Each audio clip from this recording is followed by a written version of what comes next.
Hello, everyone, and welcome to the Bad Storytellers podcast, where we turn bad writers into good ones, starting with our own local writing group. I'm Joshua LaForge, your host, and with me is Douglas Banks, Hello. Liam Malone, Yo. and Max Wessel. Hello. Before we turn on the mics, we read each other's writing. Once the mics are on, we talk it out. The show notes and links for everything we discuss can be found on our website, badstorytellers.com. So, I got a few notes today. First of all, we start with retractions and Oh, of course. or corrections, rather. My favorite. Last week we were talking about Clockwork Orange, and the language that they spoke in Clockwork Orange was Nadsat. Okay. That was the dialect, rather, that they spoke. But I kind of want to touch base with all you guys. What are you currently watching or reading or doing in the past week? I don't know. My week was filled with a lot of music. Recorded a thrash metal song this Sunday, which is why With Jump Ramp. my voice is shot. But I also watched a complete series on Netflix called Dark Matter, and it's like Firefly light in a lot of ways. And I think there's only like 8 episodes, but it's like a group of space travelers wake up with no memory, and then they have to figure out who they are and what they're doing, and then they're mercenaries. Oh no, what's the story? But it works out okay, and there's a lot of cliches in it, but I think it works really well. And it's called Dark Matter? Dark Matter. Are they on a spaceship like in Firefly? They are on a spaceship. So it's like Firefly, Andromeda. Yeah. Okay. Farscape. Farscape. Only less good than Farscape. Farscape is the best. I love Farscape. It's so terrible and amazing at the same time. What about you, Doug? I finished watching Jessica Jones. Mm-hmm. It was good. I feel like I could talk for half an hour about like my feelings about it. But other than if you like Daredevil, you'll probably like Jessica Jones. This is like this, it's a different show, so I don't know. You may or may not like it, but I thought it was all right. I still like Daredevil better for writing reasons and Right. character reasons. But that's not to say anything really that bad about Jessica Jones. No, I'm not quite done with Jessica Jones yet. Right. Neither am I. You texted me when you finished it and said Yeah. you didn't enjoy the ending. Okay, so plot-wise, I really enjoyed the ending, but character-wise, certain characters did some really stupid things. Just things that went against their character from when you first met them in the beginning of the show. Mm-hmm. I don't want to go into too much detail because it's spoilers, but it was all right. I still liked it, but I still liked Daredevil better. I also saw the Peanuts movie. Oh shit! Yeah. It was good. If you like Peanuts, and especially if you like the Peanuts cartoon, it's basically just like a I'll Peanuts have to check cartoon. that out then. I'm Cool. I'm No, a big if you- fan of Peanuts. I'm now Yeah. on board. No, 'cause for I was real. worried. It's completely true to the source. It's the most true to the source film adaptation of any comic strip or anything. It's not like Alvin and the Chipmunks or any of the other crap. God, It's they're making another one. yeah, Let's not talk about it. Peanuts is the real deal. If you ever liked Peanuts, you should like this movie. And I started reading 1984. I'm on chapter like 8. Oh shit! How Yeah. are you feeling about it? It's already a bummer.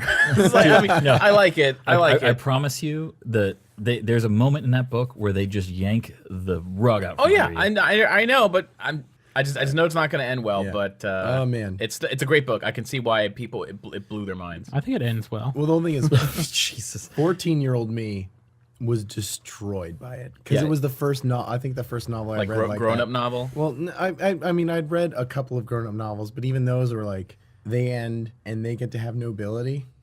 Yeah. You don't get any of that. It's like, I read Animal Farm in school. Yeah. And but for whatever reason, I was just never assigned 1984, and I feel like I'd absorbed a lot of it through osmosis of just being pop Yeah. culture. But reading it, it's a whole other thing. I think Anthony Burgess' Clockwork Orange was one of my first adult reading books, and Similar. Yeah. If you Yeah. well, did you get the I- version with the 21st chapter, or did you get the one yes, that ended? I think I Yeah, had the yeah. 21st chapter. I do have to say though, my new favorite thing is how radio friendly Max looks right now. Just leaning into that microphone is killing me because it looks like the NPR girls from SNL so hard right now. Good times. Just good times. Good times. But the but holidays. 1984 like ruined my Oh, yeah. week. The end of it. It's one of the best endings to any book, and I think next week maybe we'll talk about Yes. about Good endings. good endings in books, not Endings happy written endings. well. Exactly. What endings was so that make wrong their with that point. society? Everything. everything. All the things that were wrong with it. I don't think they didn't do anything right. The memory hole. I mean, it's Yeah, memory hole. everything in that book. Everyone had TV. Newspeak. Is that what Everyone you had a said place the to Clockwork live. Orange dialect was? Did you call it Newspeak last week? No. I said it was a Russian thing. It's Nadsat. It's well, there's Newspeak. Yeah, Yeah, Newspeak, double Double speak, plus double good. think. Newspeak yeah. is basically emoji. Yeah. I think there's It's, a lot no, of it is internet shorthand. Like Big Brother's just BB. Yeah. And I'm just like, oh come on, man. Like this is so. The super more double plus good. I can see how people, super double plus good. I can see how when people read 1984, like, oh, we're going in that direction of an Orwellian future, and I'm like, yeah, that sounds like paranoid talk. And I'm reading, like, oh god damn it. No, So- a lot of it. think A about lot it. of it's really. How did prophetic. writing yeah. start? Writing started with little pictures that stood for something, and now, was it 4,000 years later? We've come back around to now we just send pictures to each other that mean something. Yeah. The only thing is I'm not good at texting or emojis. And they were like, oh, why are you so bad at texting? I'm like, because this is not how I It's can not acceptable. I can't. I feel limited. And they're like, what do you mean? And I'm like, There's a reason why telegrams back in the day Oh, was yeah. like very, very fact-based, no emotion. It's like they're attacking on the Eastern Front. Stop. Request that you send whatever. Stop. Da-da-da. Full stop. There's no way to misinterpret. Yeah. It's like, But if now you do it's that- better because now right? you can be like, attack on the Eastern Front. Stop. Poop face with eyes.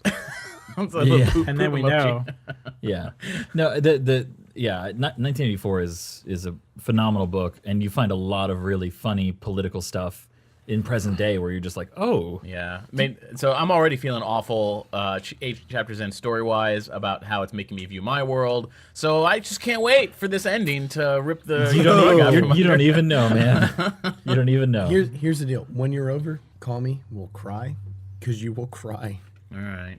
I don't know if you'll cry, but you want to crawl under your house and just like. Well, I lay- want to burn the book after I read it. Put the book in the memory hole. You'll just want to lay down and moan.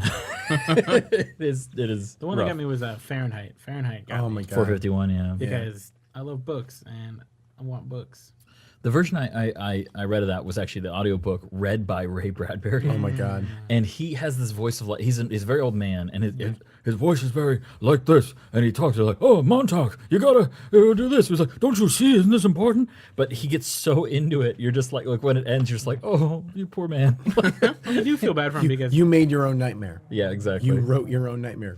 Congratulations. yeah, but he put out a book being like, "Oh, TV is evil," and everyone's like, Yeah. no one got the point. Yeah, What was the especially not his wife in that book. Although to be Yeah. fair, to the idea that TV is evil, I almost think like there's a weird synergy between movie, TV, books, comics now. Yeah, Yeah, That is yeah, very absolutely. odd and no one predicted. Where Well, like TV's gotten a lot better. TV has gotten a lot better, a lot more literary, and also there's a lot of like TV got better and worse at the same time. time. because The it's broader. spectrum widened. There's more Yeah, channels to be better and worse.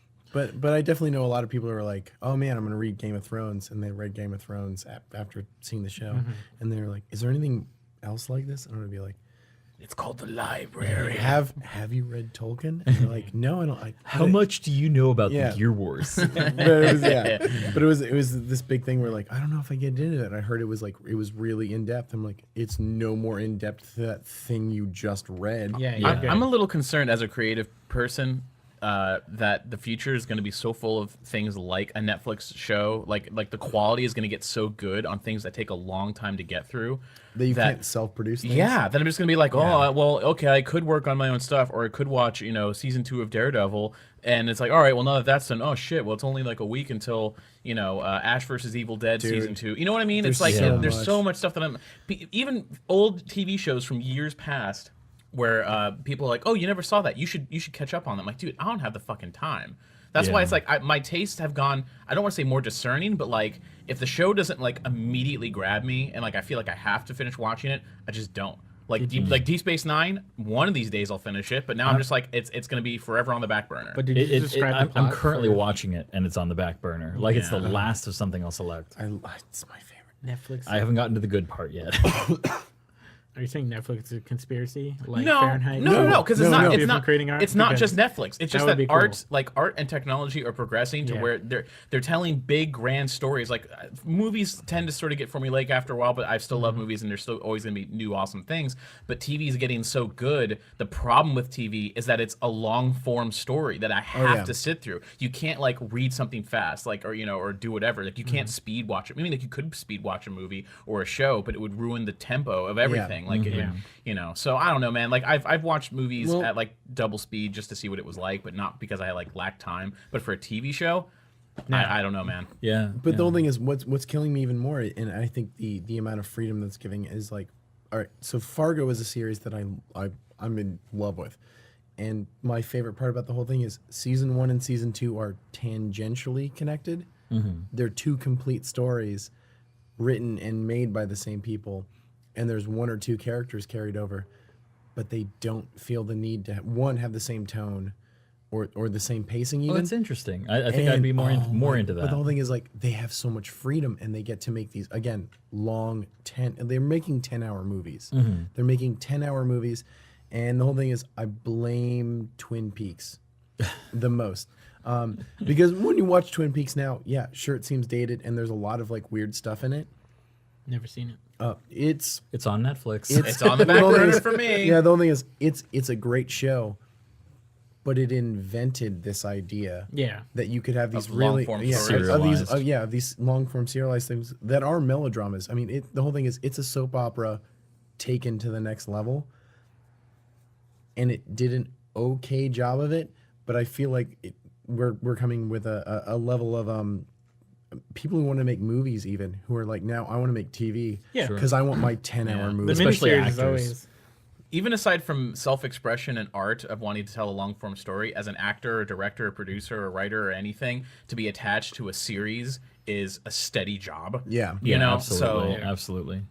Yeah, I recently had that realization of even if I don't like a TV show or a movie, I don't want it to fail anymore because of how many people are working. Yeah, on yeah. it So and many. doing jobs. So many. So I'm like, yeah, make 18 more seasons of Big Bang Theory. 'Cause yeah. those people are getting paid. got jobs. Yeah. Yeah. I It's know true. enough cameramen and stuff that But I'm the whole like, thing is like I would like those guys at work. Like Big Bang Theory is almost more to the, like my poster child for like when you hear any of those people in interviews, all the actors and stuff, you're like, I really enjoy them as people. I like all these people. They're really especially, nice. especially what's her face. Oh, yeah, no, she's amazing. She was Blossom. Yeah. she's she's still a practicing Yeah. scientist. Yeah. And She's she's like, no, this is a incredible. lot of fun, and it's really happy. And, Mayim Bialik. yeah, Miami. no, she's amazing. Yeah. So hot. In a really weird way. On yeah. that note, Matt, what are you? Max, sorry, what are you doing? I just had a friend let me borrow Go Set a Watchman, the new Harper Lee book. Oh, okay, yeah. So I've been- the I've one been that, reading, that they pried from her poor demented fingers. Yes. In order Yeah. to So exploit. I've been reading Snow Crash, and I'm quite enjoying it so far. So wait, so you haven't read Go Set a Watchman? No. Okay. It's on your stack. I'm reading Snow Crash because I was sitting in. I couldn't remember what book came next in the Horatio Hornblower series because he wrote them in order. Because fuck looking it up. Yeah, Wikipedia. I didn't want to get my phone, but he wrote them in order of how he wanted them to be. So they jump like 20, 30 years in between, and you can read them chronologically, but they said it's better Yeah. to read how he wrote them. So I started Snow Crash, and I really like it. Yeah, Snow Crash. It's like it knows how silly it is, and then you take a deep dive. But I know enough libertarians too that it's like their winter wonderland, and I hate that. And you know, I have no idea what you're talking about. You gotta. I know what you mean because the world of Snow Crash, every suburb is called a burbclave, and it's its own it's its own privatized society. Like an Acropolis, essentially. Like, yeah, they're city states. Greek- yeah. Yeah, they're like city states within Los Angeles specifically, and I think once you get to Mr. Lee's Greater Hong Kong, then you're like, oh, I see how this could be good. You know, if it was decent, but like most of the time it's terrible. So It's like just they've gotten awful. rid of most government entities. Like General Jim's Army is a company that people work for, and it's a defense company that has armies. There is a United States government that you'll get to later in the book, Yeah, but it's but like they they're- have no power. Yeah, no. But There's like, the Mr. Lee's has a sign. This is not, in no way affiliated with the Communist Republic of China, but it's Yeah. just a good story. And the guy's name is Hero Protagonist, and it's so great. God Yeah, damn it. No, it's great. It's there's great. a lot of Thrasher references, and It's really great. it's good. The main character's name is Hero Protagonist, and he is a super samurai who delivers pizza for the mafia. Yes, and he's Oh a my hacker. God. that sounds amazing. and he's the best hacker in the world. Of course. Yeah, It's like if you walked into a 1990s role-playing chat room and talked to the most ridiculous character that somebody created in there. That's the main character of this book. And Original it's- character, do not steal. No, exactly. Yes. But it's wonderful. It knows exactly what kind of story it is. but what kind of from the chat room? start. Like one you could just go in, or one where you needed like 3 paragraphs to introduce your character. Well, of to course. start the Yeah, game. Well, no, need you three need paragraphs, to yeah. be in the furthest rafter. like waiting, staring out over everybody because your tortured before soul. your entrance. Yeah. Well, can't of course. enter, I mean, you're not going to walk in the door. right. But I realize that Doors people are for plebs. like a lot of people who haven't read this book will probably think that it's terrible because of this, but no, it's actually really good. It's just, what if you took that world at face value and you could tell a good story in Yes, it? and it is great. And It is shout really out good. to my old Yahoo Yeah. role-playing groups. So I finished the book I was reading last week, which was The Man in the High Castle, and it was okay. I don't know what else to say. It was phenomenal world building, and the plot with like phenomenal world building, great characters that you really connect with. Not really a story to speak of. Like it goes from That's a common criticism of Philip K. Dick. yeah. It just goes from It's it goes just from for- character to character, and then it just ends. Like it's just over. You hear about a plot that's going on in the background, but it's not. You're not following that. But it's the characters are great. The world building is awesome. I could see how you'd want to make a TV show out of it. Although the TV show looks nothing like the book in the sense that it seems like there is a common thread linking everything. Oh no, they merged Yeah. and created. Yeah, yeah. And from what I understand, Philip K. Dick wanted to make another like a bunch. He wanted to make it Book into in a that series world or whatever. Yeah, he wanted to make it into a series, but he's like, somebody else will have to write it.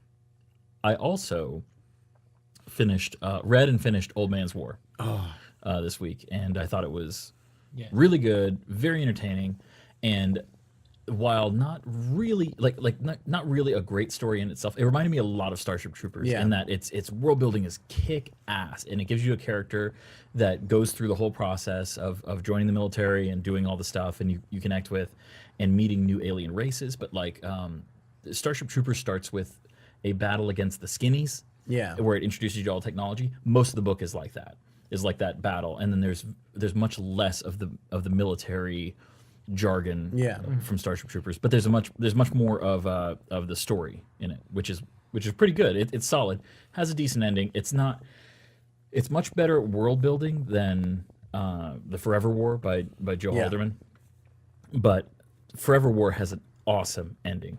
it's amazing. yeah. I mean, I don't really Forever War, when it ends, you're like, damn. Yes, Yeah. like it's just like yes, it's a Yeah. great book. I'll have to Like, check that one out. yeah, Put it on my radar. it's wonderful.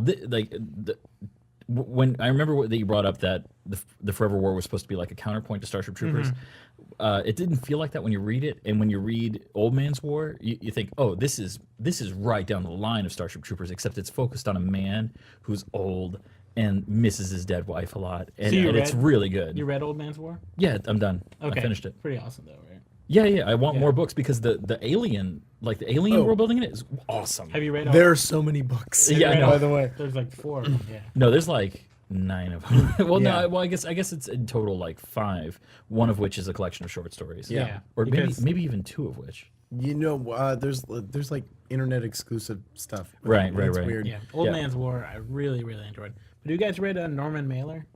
No, Norman Mailer? Which Oh, Norman The Mailer? Castle in the Forest? Yes, you made me read that. Yes. And didn't you love it? No, I hated You it. hated it? I Okay. hated it. For anyone, it's about a demon who sees a baby Hitler Oh my and god, it's so fucked up. decides to make him into Big Hitler, and then does. And it's awesome. Oh god. I'll have to check it out. Yeah. I don't know. It's a weird book. I liked it. I liked reading it, Yeah. but then afterwards you're like, why'd you write this? Yeah. No, it's real weird, but it's great. I think I finished Old Man's War about 2 hours before I showed up here at Cosmic Vinyl. Holy crap. so great. I'm not sure what I'm gonna read next. I think I'm gonna do The Left Hand of Darkness by Ursula Guin. Ursula K. Guin, I think. Le Guin. Le Guin? Le Guin. Is that how it's spelled? Dude, pronounced? I have no Have idea. you read The Dispossessed? No. My favorite book by her. Oh, okay. Oh, so man, it's oh, no. another one. Well, the only thing is the book itself, the way it's written plays into its plot, but it also perfectly describes why an anarchist government can't really exist, like the failings of a capitalist government, oligarchies, and communism, and it just flat out says all of them have their problems, and then almost list them virtue by virtue, and the only thing that makes sense is a guy who's outside of all of them going like, I don't understand what's going on right now, and I don't like any of this. It's like, oh, I How love interesting. it. You have to check it out. I think. But the way that the whole thing is, it sounds like The Left Hand of Darkness is the same kind of exploration that is, but about sex and gender Oh, Like, because they could, yeah. because from what I understand, it's about it, like people visiting this planet where people can change their sex at will if they want to breed and live life as that kind of thing. Yeah. But it's not. It's so alien and weird. Like it's interesting. I don't know. I don't know much about it. I haven't started. Have you read Earthsea? Earthsea? Yeah, No. Earthsea. I have the book. I have not read it. It's 3 books, I believe. Sorry. And she wrote it, and then Sci-Fi went to make a miniseries. I remember watch hearing the about that. miniseries. Yeah, I yeah. watched the miniseries. All of the characters in the book are either brown or black. There was one black character in the miniseries. Oh my God. Yeah, they whitewashed the entire story, and she was standing on set. She's like, "No, you don't do this." And Sci-Fi's like, "It's cool. Everyone's It's gonna be cool. We're white." Sci-Fi. It's cool. We know what we're doing. We made Sharknado. Before we change our name to Siffy. Now that is Apparently, they're taking it back. They're going back to sci-fi. Good. Thank God. They used to have good stuff, and now Now, one of the things I think is really interesting is we talk about multiracial casts and characters and having a black main character.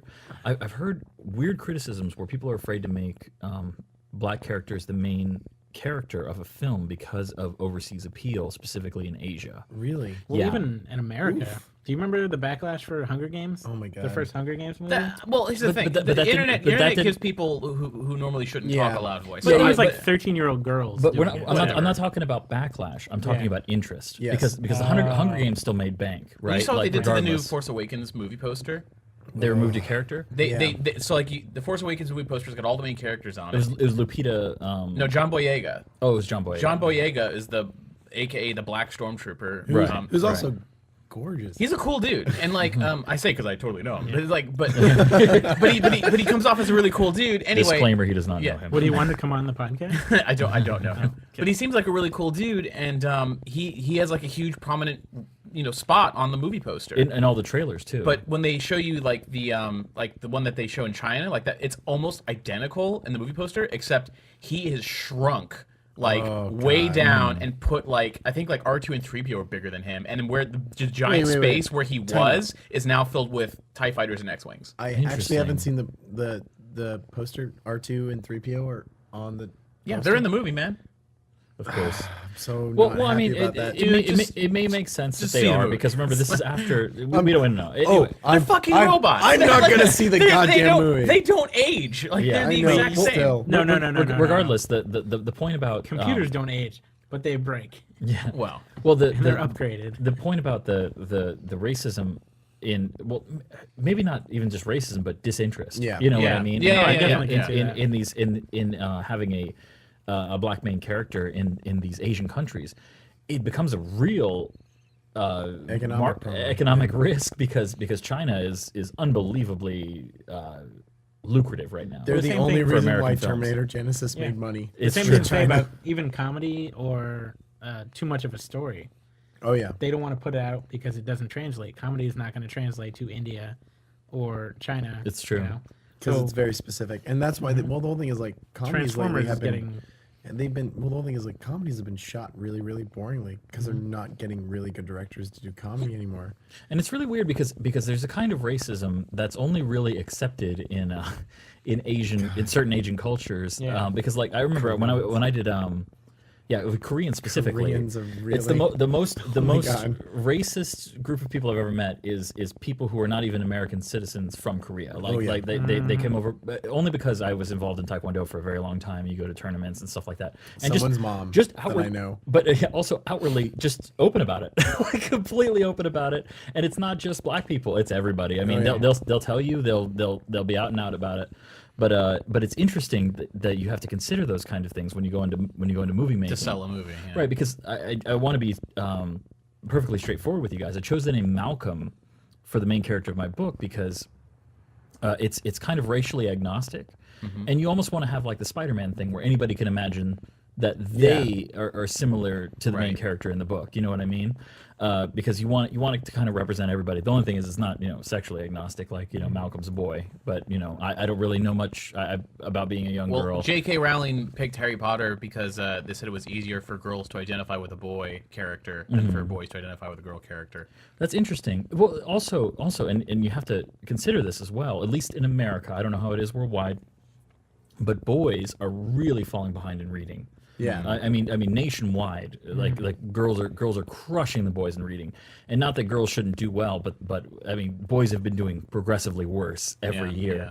And if there's And a way, even graduating high school. no, it's especially college, way worse in college than high school. So if there's a way that you could bring that number up a little bit, like maybe it's worth trying. I mean, that's kind of the teen vampire. Didn't know you had a messiah complex, Josh. yeah. I don't want to sound too much like a narcissist. It's like, Wait. You have You to think about didn't those kind know of he had a things. Messiah complex. No.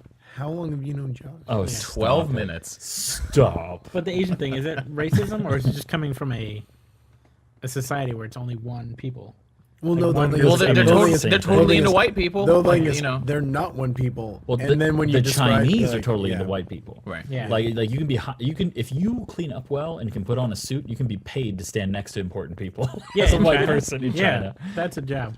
But like I know in Japan, if your like great grandpa was Korean, you're not allowed to be a Japanese citizen. Pretty much. Yeah. Well, also, I mean, Yeah. well, in Japan, it's not just race. It's also class. There's a weird Yeah. classism because people who are like descended from somebody who's It was a great grandfather, digger.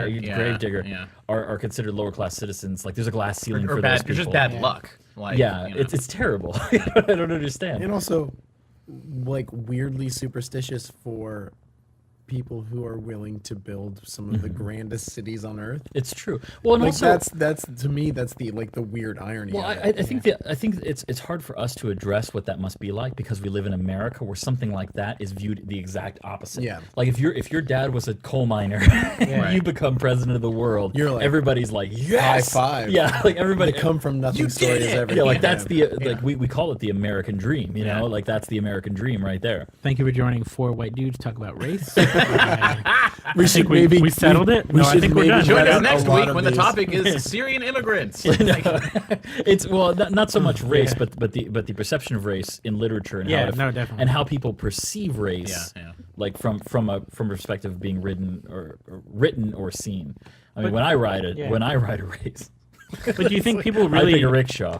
Do you think people pay attention to authors' directions of how a character looks? Yes. What, like, when you mean like the reader? Fans, Yeah. I know that fans do because there's a big row about Harry Potter but not having green eyes. But there's Yeah. but a Well- lot of fans don't, because like you were saying, the people who were disappointed when they saw that character in Hunger Games was Yeah. black, and they're just like what? I didn't know they were black. It's like, well, doesn't it say it in the Yeah, in book? the little book, it's like the little black girl. It did, ran it up, and they're definitely like, did. How is she supposed to be black? I was like, because the author. Yeah, She described Yeah. she described her skin color, her hair. She Yeah. didn't. You know what? She didn't call her a black girl though. I Oh, think I've that's the never read them. But yeah. Well, that's the thing. I think that people didn't. It is said that she had dark skin. They go, oh, you mean like tanned? It's Yeah. like, what She the said fuck? she had dark skin and curly hair, like tight curly hair, and people just assumed that she was like, oh, she's a tan girl with curly hair. The- it- 'Cause Did- those well, are- didn't- those are you know what? apparent. You know what? They've been doing this for 1,000 years. Did the same thing to Jesus. 2,000 years. So you're saying Jesus is black? Okay, for this section of the podcast, I wanted to talk about villains for a bit. Yeah. And villains are different depending on the medium, depending on what you value in a villain. So I wanted to talk about what makes a good villain, and who are your favorite villains. I think we'll start with who are your favorites, so that Yeah. we can have the broader discussion immediately afterwards. So out of all of you who could think of a literary villain that you're fond of, who has picked one? I have. Yeah, I have two, and mine would be Iago from Othello, because he's an orchestrator, puppet master guy. He's a villain through misinformation, but he also just there's a monologue he has where he's like, and I'm not even sure if this information, like why I'm gonna ruin this guy's life, is even true, but it doesn't matter because I'm just gonna ruin his life because mine is shit, and I love that because I don't always need a villain that I can place myself into personally, or if it That you can empathize with. or if I'm going to, I wanted to empathize with my worst impulses rather than my best that have been corrupted. Like he's just a dick, and that's why I love him. Like Iago is just a fucking asshole, and that's why he's like one of my favorite villains. But is he believable? Is that why you oh like yeah, him? no, Yeah. he's a believable, terrible douche. And Max, what about you? Oh, mine is Edmond Dantes, the Count of Monte Cristo. As a villain. As Yes, the villain. as a villain. You said this before, and I Yeah, don't know. he I is just don't understand how my he's a villain. favorite villain of all time, because he, spoiler alert, wouldn't say for a He goes book. after The revenge. book's been out for like 200 years. several Not really, movies. but A close. really good miniseries with Gerard Depardieu, the old fat French guy. It lasts like 6 hours long, but it's great. And he is betrayed by his love, he believes, and he's sent to prison. Gerard Depardieu, didn't he also play one of the Musketeers? Yes. Okay, sorry. Just No, I think very yeah. interesting. Very a Dumas actor, Yes. just like Patrick Stewart is a Yes. Shakespearean actor. I love Patrick Stewart. Yeah, everybody does. I'm so happy with Horatio Hornblower as Patrick Stewart. So okay. So Yeah. he's a villain. Dantes. He's sent to jail wrongly, and he's sent to like French bad jail. He's sent to the French version of Yeah, Supermax, yeah. Yeah. No, it's of the French version of our Guantanamo. Yeah, Bay. Guantanamo, because they know he's not guilty, but they don't want to deal with it, so they Right. send him to the worst place they can. And then he gets out and he finds an almost limitless amount of money, and then just uses it to become this European supervillain, where he goes across like the whole continent of Europe, just doing crazy things to get back at the people You know, he loved. I didn't want to agree with you. Yeah, But now you're there. I'm on board, and I'll discuss why when we talk about he more has of our favorite castles. villains. He has several different identities that cross paths. Yeah.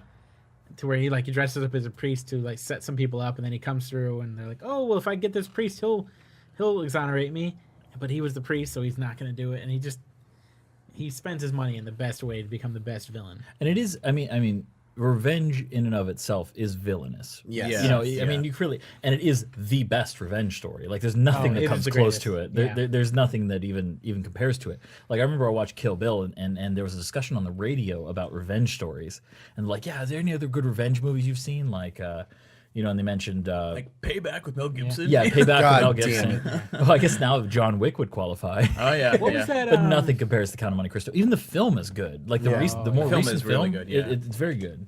Yes, that was Richard Harris, right? I don't know. Oh, I love Richard Harris. Him and Peter O'Toole would just they were Shakespearean actors. Yeah, but they when went they were done, drinking, they would like, just go drink like fiends. 18 bottles of whiskey and get in fights at like 70 years old. Yeah, That it was awesome. sounds like a block. If That's you my want plan. you That's want my plan for you when want I'm like an 70. entertaining half hour, just look God. up videos of Richard Harris and Peter O'Toole guesting on like David Letterman, Yeah. telling stories about when they were drunk. It's phenomenal. It is great. I'll have to check it out. He didn't want to be in Harry Potter, but his granddaughter's like, I will never speak to you again if you don't. So he's like, okay, I guess I'm doing that. But I'll he's say like, the wizard shit. yeah, It's like- he's like, I'm Richard Harris. Can I be drunk? My favorite literary villain is a little obscure, and I wish he wasn't, because I genuinely wish more people had read this book. There's a book called Weave World by Clive Barker, and there's a lot of evil monsters and stuff in it that are very powerful and very capable. Straight up demons.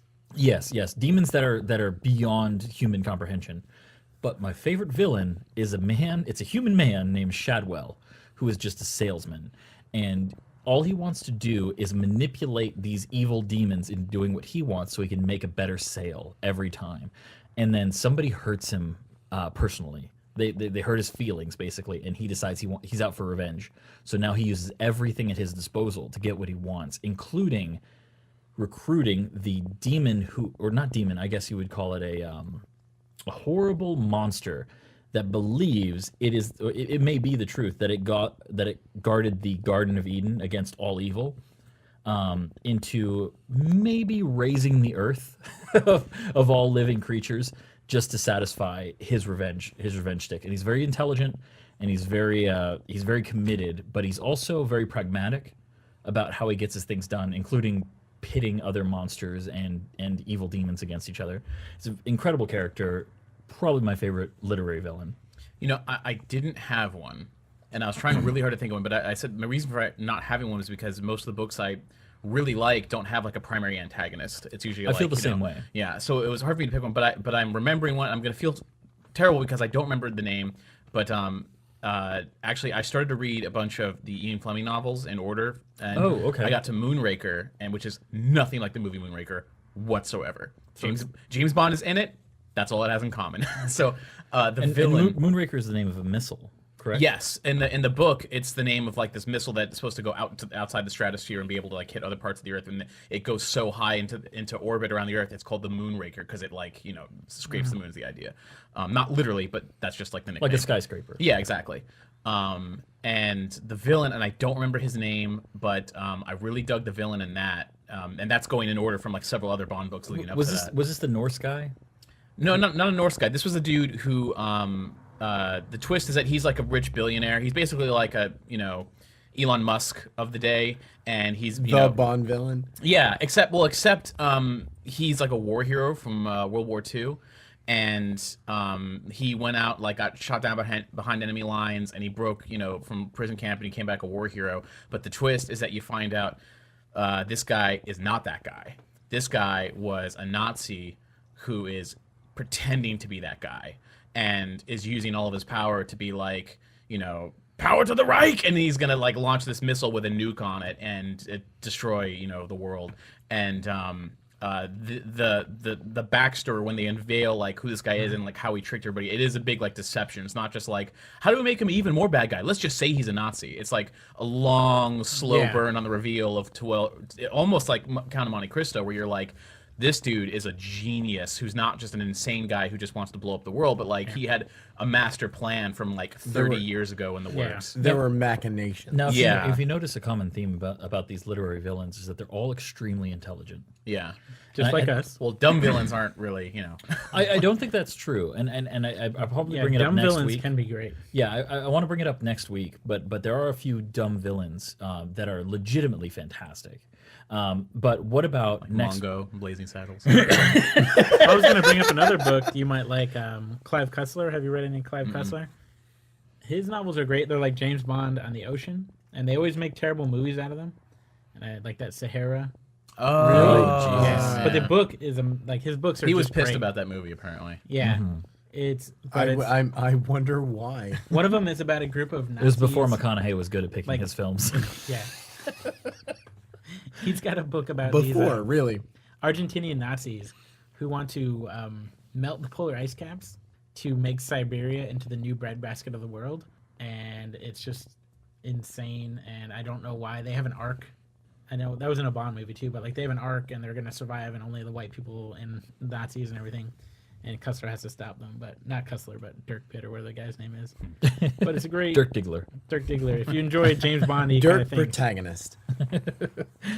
and the guy is just a billionaire, Clive Cussler, and he just writes books about crazy things because he helped find the Titanic, and he finds shipwrecks and just gives them away. Well, let's move on. Yeah. Okay, so we talked about book villains. What about Yes. movie villains? All right. What about movie Liam? and TV, right? Movie? Sorry. Right. Yes, anybody who's Live filmed. action? live Yeah. action, Yes. Live action? or even cartoon. Because you just screwed me over. My favorite movie TV villain is the Monarch from Venture Brothers, because he doesn't care about any, like, it's not even about killing the Ventures. That's not what it's about, because if it was, he could have done it time and time again. It's about being a villain.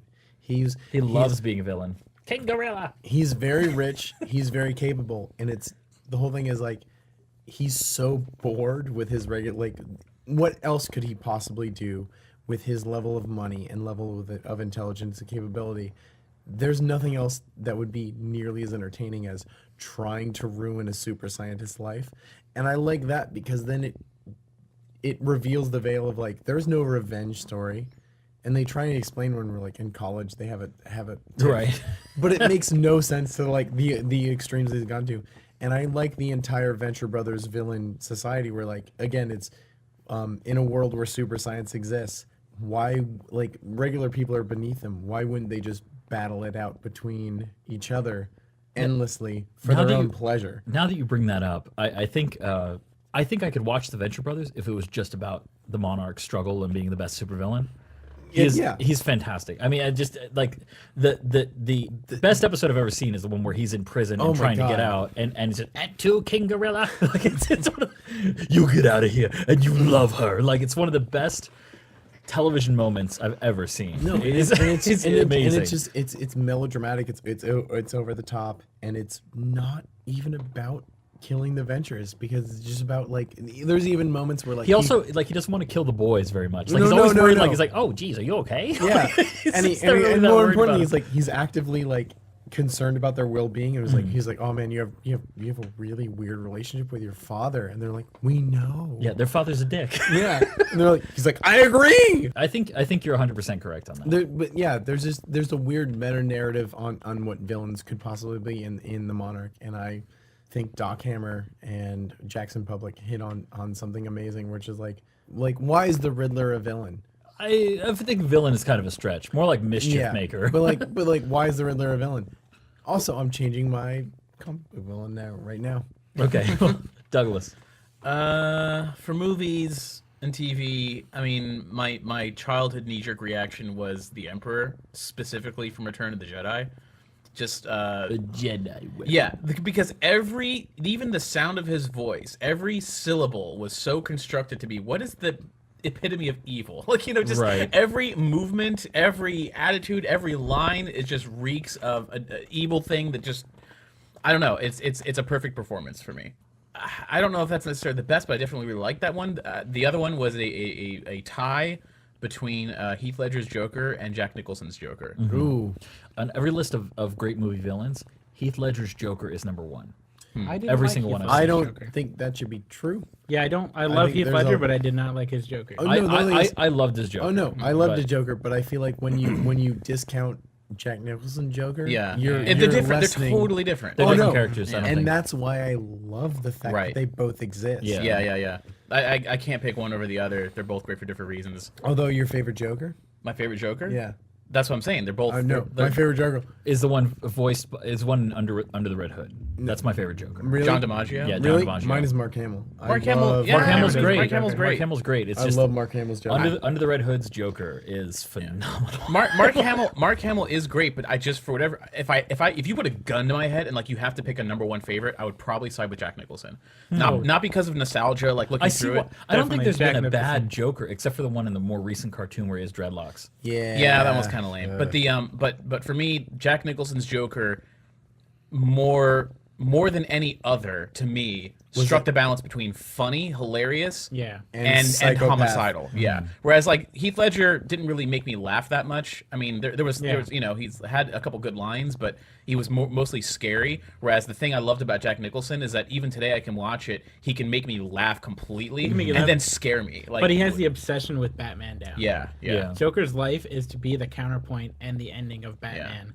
Not exactly in killing him, but just proving him that Batman is no better than him. The only And one I think Jack Nicholson does it. Also, I Prince think was I in that think movie. I think the only version of Joker that doesn't do it is the cartoon one with the dreadlocks. Yeah. Like, that's the only I one. think Heath it's Ledger, the I don't Batman. know. I think it was that cartoon. I think it. I think you're right. Yeah. What about you, Max? Favorite movie / TV. Also, Batman.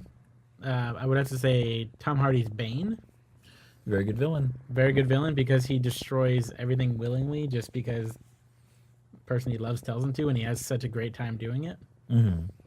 Oh, I like the and he's- direction they went with Yeah. him. and like, he's with his built voice and for everything. it. Oh yeah, Yeah. definitely. And he is the anti-Batman. Yeah. Oh, Yeah. more than any, because he comes from nothing and does the same kind of physical training Yes. that Batman does with the same type of problems, but he doesn't have all the advantages Well, that no, the Bruce whole thing is- Wayne had. The whole thing is, and also Bruce Wayne has a mental pain that is driving him, and Bane has a physical pain that is Yes. driving him. But I mean, there's some problems with that movie. But just the sheer, Yeah, Oh yeah, no, there are no, problems, but- no! like a for thousand. instance, how does he eat? the you sheer know, joy, anything. Yeah. the sheer joy of the destruction Really that he gets painfully. out of everything, just makes me happy as a fan of villains. Yeah. You know. Seeing that movie. What villain would you want to hang out with? You know. Oh, Not him. Not That's him. for sure. No, no, Really? That's not what I Well, the whole thing is like, I would much rather hang out with the Monarch. dude. Would you though? The Monarch would get you trashed. Yeah. As far as me for movie villains, I picked Don Corleone in the first Godfather. I'm not actually. I know I'm. Wait, now, I'm Michael Corleone or Don? Sorry, Corleone? sorry. Thank you, Michael Corleone. But that's also still the Don. Yeah. Well, he becomes the Don. Yeah. Michael Corleone in the first Godfather movie, not the second one. I know I'm on the outlier here, but I'm not that big of a fan of the second movie because it doesn't feel like a complete story to me.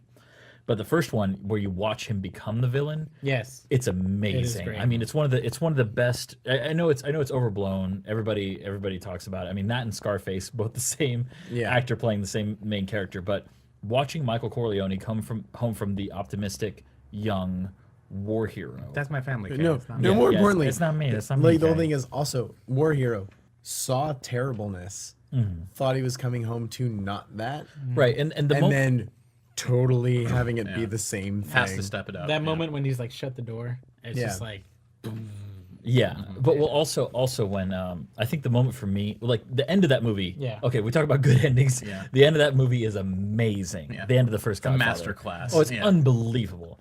But the moment where you're like, oh, now this is the movie, is when they go to Vegas and he argues with his brother Fredo, and they send Mo Green away, and he's sitting there and he's like, Fredo, you're my brother, I love you, but don't you never go against the family again. Like that. Then I was like, this is a different person entirely. Yeah. And then it just and then it becomes that proof was the positive moment the rest of the where movie. he was a different person. But I what about Tom? Do you think Tom was also a good villain, the Conciliary? I don't think he was a villain. he wasn't a villain. Yeah. If anything, he was trying to keep it he's together. incredibly relatable. I think he's a even great villain on because either he's sides. doing he's doing terrible things for money for the family. He's just the same as Yeah. anyone else. No, He but just that's happens to be a that's lawyer. that's a mook. You know, that's He's not a mook villain. though. No, He's he's not. very smart. He's very he's smart. very he is smart. plugged into everything. He is a great villain, and I like him as much as I like Michael. See, I don't know, because when you see him tied up He's by, he's by only the a bad villain. guy, Yeah. what's his name? The bad guy who wants to sell cocaine. Oh, fuck. Got some kind of trick Name. name. Or We'll something. print it as the Yeah. as the retraction next episode. Yeah. But yeah, Yeah, he's bad the guy. Turk. He has Yeah. the Yeah. knives. That guy's a villain. Like that guy's a straight up villain who's nowhere near Michael Corleone's. But he's a villain dumb class by the villain, end. like we Depth, said. There's yeah. a dumb villain and there's a smart villain. I don't think he's dumb, but he's not as smart as Michael. Yeah. Like, Michael is 100%. Tom is only as evil as the mafia is evil, because Yeah. like the most evil thing he does is go talk to the dude in Hollywood about orchestrating the horse's head. You know, it's like I think he's exactly as evil as Michael's father. yeah, Yeah. Yeah. Which is not as evil as Michael. Right. You know, Don Corleone, his father. I'm not saying he's a better villain, but I think he's also The mafia villain. is the villain. yeah. Like, Mafia. you All know, of them so- together are yeah. villains. Right. But yeah, that was my choice, and I think I feel pretty good about that. There's a bunch of movie villains that I love, like Bill the Butcher, and Oh shit! Yeah, he's a good one. God. I mean that was definitely. See, I know. As soon as we're gonna be done recording, I'm gonna be laying in bed and I'm gonna about to fall asleep. I should have said that. Fuck. You know, then I'll forget. But whatever. There's also, I mean, there's a ton of great movie villains that I really love, but if I have to pick a favorite, I really even love Bill in Kill Bill yeah, I mean, as so- a soft villain. I Yeah. like him as a soft villain. Too soft for me. a little too soft. All right, what about comic books? Because All right. this is where villains come from. All right. Riddler, my number one. Interesting. Totally Riddler. Is it because he's not a bad guy? Because he doesn't give a shit about stealing money or having fame. It's about beating the Batman. And it's not even about beating the Batman. Because It's not about defeating the Batman. No, it's about giving him a puzzle, and there always needs to be an answer. The Batman always has an answer, and I always love that. And they have changed this now, like recently. But the whole thing is like the Riddler for a long time didn't kill anyone, and that was a very Right. huge thing for him because he wasn't a bad guy. He was a villain, and I think that's where the Doug, what was the name of the actor who played the villain Because in Zangief's 60s bad guy Batman? does not mean he's a bad guy. Which he played the Riddler? Yeah, in the 60s Batman.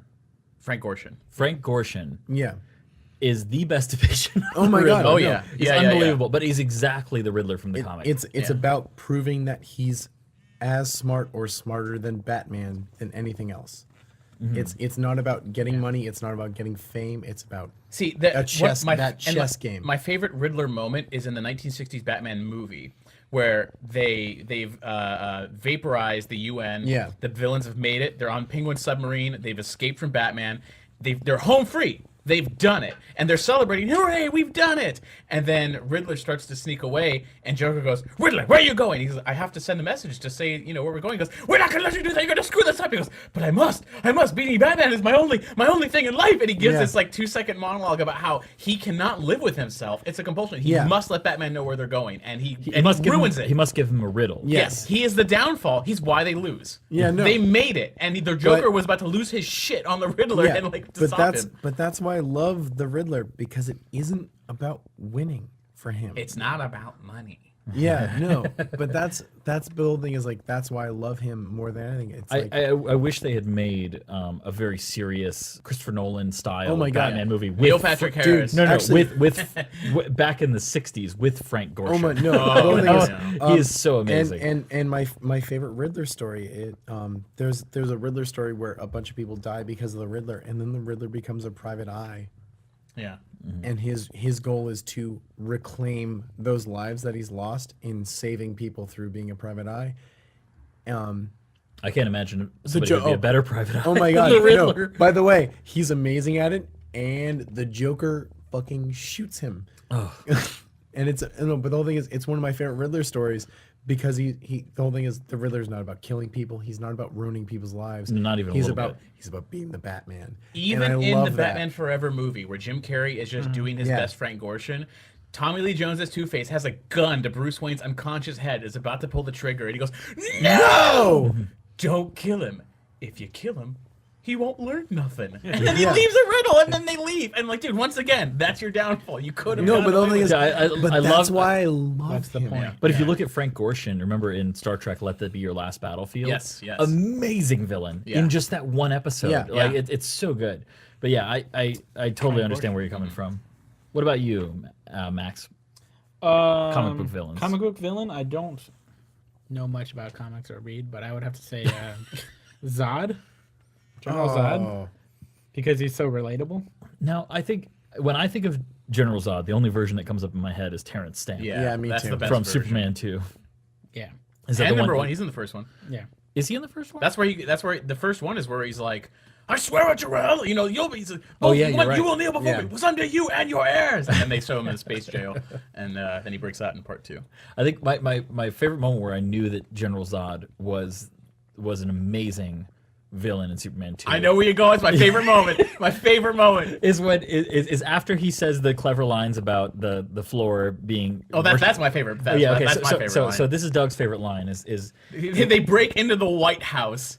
And like they're flying and they're in the Oval Office and somewhere in there the president and like all these chiefs of staff, they're all in there cowering in front of him, and General Zod looks around after breaking in with no sweat. He looks down at the floor and it's the seal of the president of the United With the States eagle. with the eagle, and he says, "I see you're practiced in worshiping things that fly. Good." And he says, "Which one of you is the president?" This guy stands up. I'm the president. Goes, "All right, kneel before Zod." The dude kneels and he goes, "You're not the president. No one who leads so many would kneel so quickly." And then the dude comes out of the back and goes, I'm the president, and I'll kneel before you if it'll save lives." He goes, "It will, starting with your own." And then he kneels and he says, "Oh God." He goes, "Not God, Zod." no, he doesn't say that. He He, does- just goes, he he goes, just- "Oh he goes, God," he goes, "Zod." Yeah, just corrects him. You're right. He just Just corrects him and Zod. says Zod. My favorite is the moment immediately after that where he's like, "Superman will stop you." He goes, "Where is he? Who is this imbecile?" Yeah. He goes, "Who is this imbecile? Where is he?" Like in defiance. He's just like, Superman. He says, "There's one man who will not kneel before you." Yeah, exactly. And he goes, "Where is he? Who is this imbecile?" And he goes, "Oh, I wish I knew." And then it cuts away. And then it does the fucking press conference where he's like, "Today the world surrenders," you know, to whatever. Superman, come You know, help us. And then Zod grabs the microphone like a wrestler at a challenge. He's like, "Where are you? Come to me, Superman! Kneel before Zod!" And it's like that. and then he goes, "Kneel before Zod," and then shakes and goes, "Zod!" And then just the camera turns. That is why he's the best villain. Yeah. Because he is relatable. I think we've already had this discussion. I want to be him. I want to be him. Everyone wants to be him. If you come to a planet where you know no one and You you have walk in? superpowers, Yeah. do you walk in and take over, or do you walk in and spend your life being a clumsy human because you hate humans? said Superman forever. Yeah, I would be Terrence Stamp's depiction of Zod is better than any comic book version that I've read, at Yeah. least. Yeah. And better than the new Superman version as well. Well, you know, that's a whole. I like. bag of worms. I like the new Superman version. I really did. The only Superman I like is a Red Sun, where he lands in Soviet Russia. Red sounds good, but you know. That's my favorite version of Batman. That is a good version. I like Gotham by Gaslight too. As far as Superman goes, All Star Superman is my favorite. We could do a whole thing just about comics. Yeah. Yeah, we can. okay. But So Another villain would probably maybe be Punisher Warzone, the Punisher, Yeah, the Punisher is Yeah, a fucking he- villain. he's a villain. He's a great He's straight up villain. villain. especially But- in that though. I think we move okay, on. so I I'm did- sorry, guys. It's my turn to say who the comic book villain is, and I know you're all expecting this. Dr. Doom. Doctor fucking Doom. Dr. Doom is my favorite comic book villain because he's correct. Oh, Even yeah, though no. he's the bad guy, but he's very Machiavellian. You know, He sort of should be running the world. Yeah, he should be. Well, he does. He's done it a couple times, but he in his mind the end justifies the means. Yes. But he is right. But at the same time, you don't really want him to be. But he's right. And I always think back to that one-page comic. In every version of Doom I've seen, I've loved. But there's a one-page from a comic where he's confronting one of his Doom bots. And he's walking around and inspecting each one of them. And there's a burn mark on one of their shoulders. And he's like, Doombot number such and such.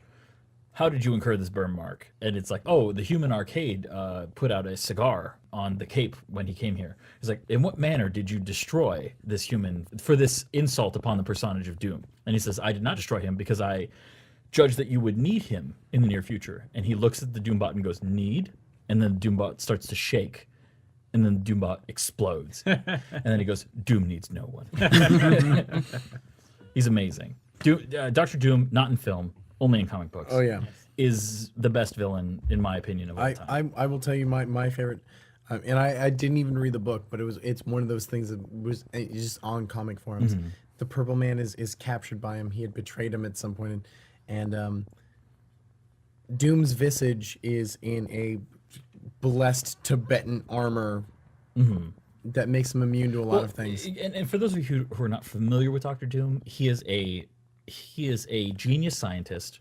Magician. Who also, I think magician's an unfair word. I think the correct word is sorcerer. Yes. Yeah. because he is Magician does tricks. Right. He is a genius scientist in a world where magic is real. Yes. So naturally he's into it. Also combines that with everything. It's science to him. So he has Tibetan armor that blocks a lot of things, and it's explained in the beginning of the story that the Purple Man doesn't work on him. He controls minds. Purple Man, is Mike Troll. He's the villain in the new Jessica Jones television yes. show, and he's fantastic. But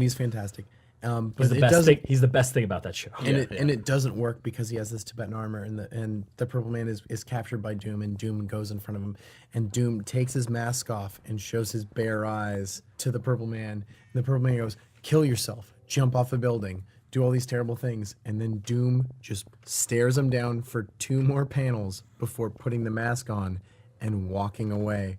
And then the last panel is just the Purple Man crying. And there is no more unbeatable will than the will of Doom. Also, in the comic books, Doom fights his way out of hell to get to Thor's hammer that he cannot pick up. And then when he cannot pick it up, he goes like, at least I'm out of hell. And let's also discuss the moment before he does that. Before he sees Thor's hammer. Oh no. He gets tunneled.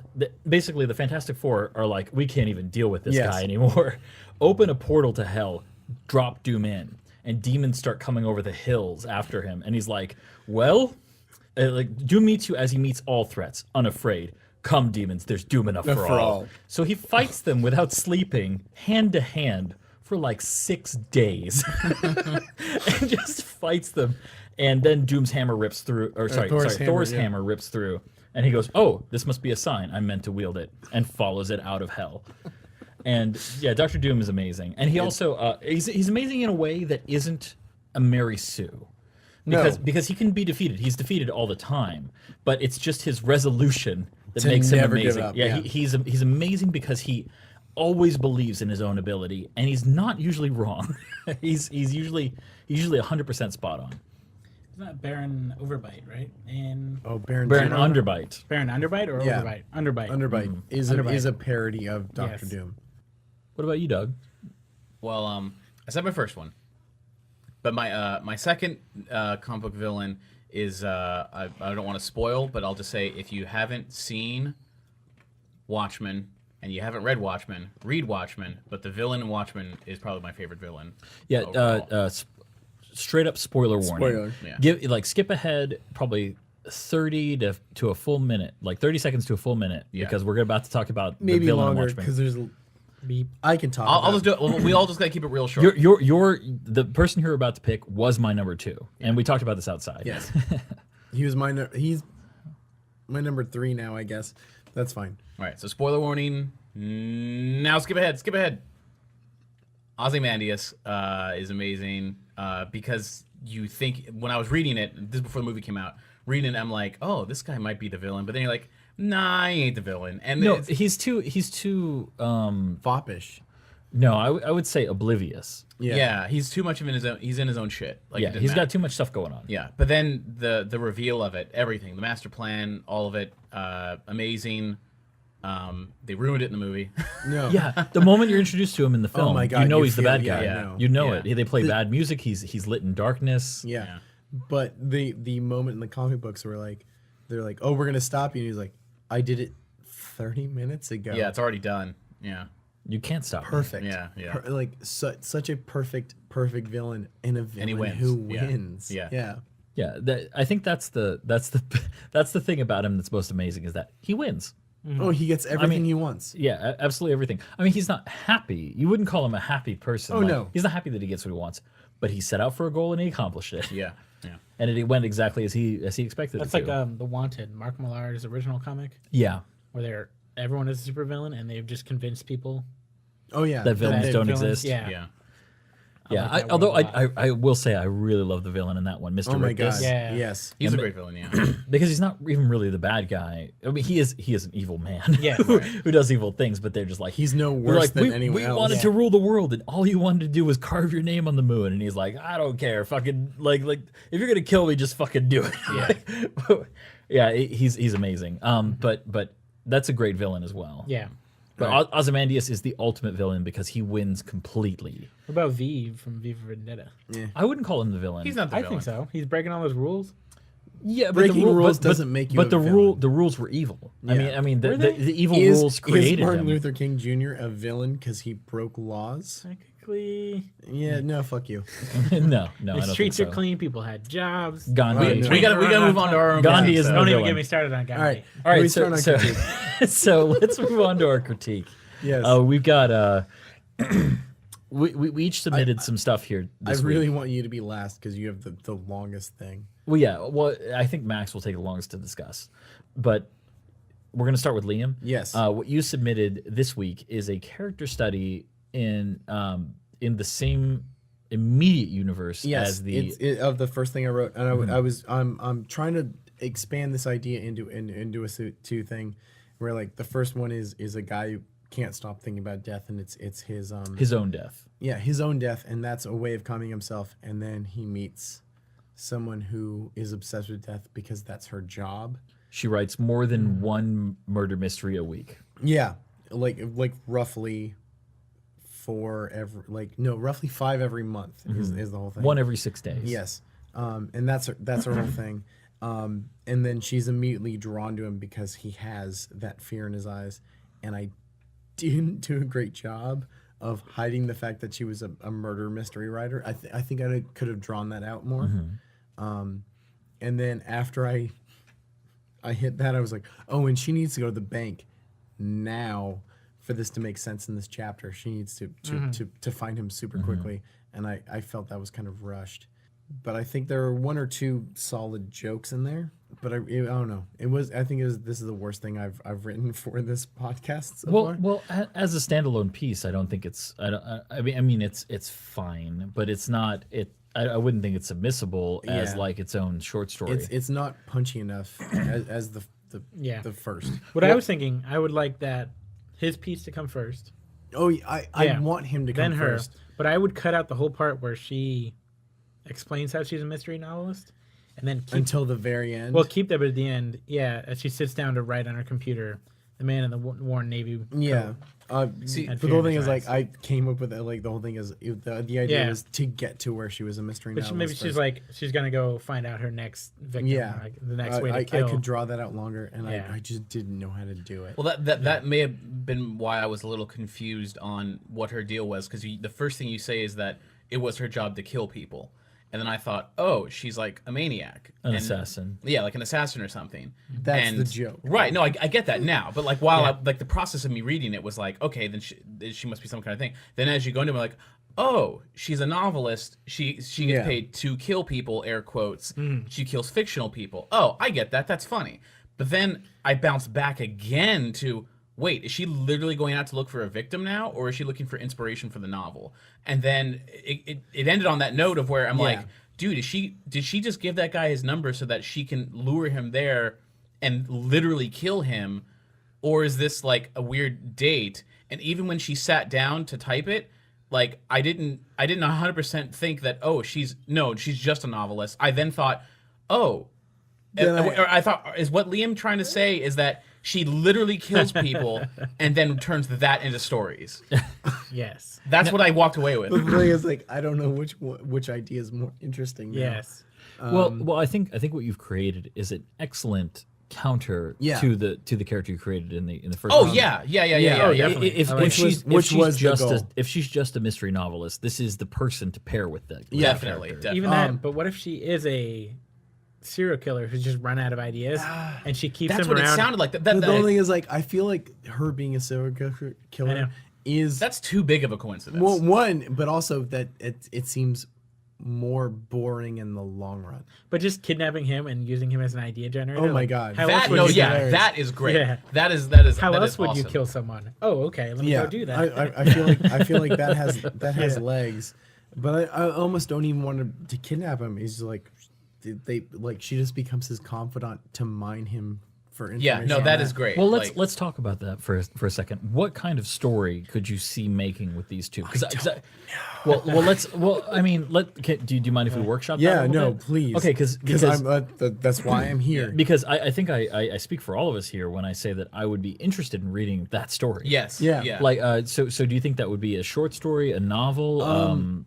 I think a full novel on this single idea is too much currently. A novella, then? But the idea that, like, maybe they would stumble upon an actual murder and she'd be really interested in it and he would be terrified of it could be interesting.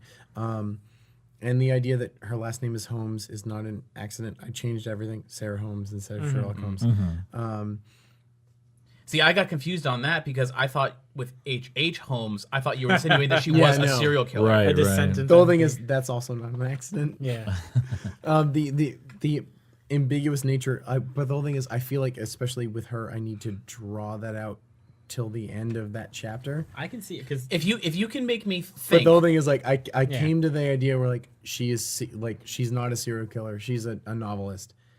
I came to that idea first, and then I was like, oh shit, she needs to meet this guy. Yeah. And that came after. my idea would be go ahead. Well, I was going to say the idea that these two would meet is compelling. Yes. Yeah. But it needs a context, and the context would be some greater kind of story that they get themselves involved in. Yes. Like if you, the first novel that's coming to mind is like, what's the Chuck Palahniuk novel where they find the grimoire, and I don't know. kills I've people never with read his any of mind. those. Okay, well, anyway, it's the idea is you get two interesting characters who are on opposite sides of the coin, like distinctly, and then they basically go on an adventure, and it has a point by the end. Yeah. So what you need, I need a point. you need a goal. My idea for you would be she would drag him into an adventure and then get in over her head. But he is a superhero because of that Buddhist idea he has. It's very where jaded. He thinks enough of death to where he eventually reaches the point where he's not scared anymore.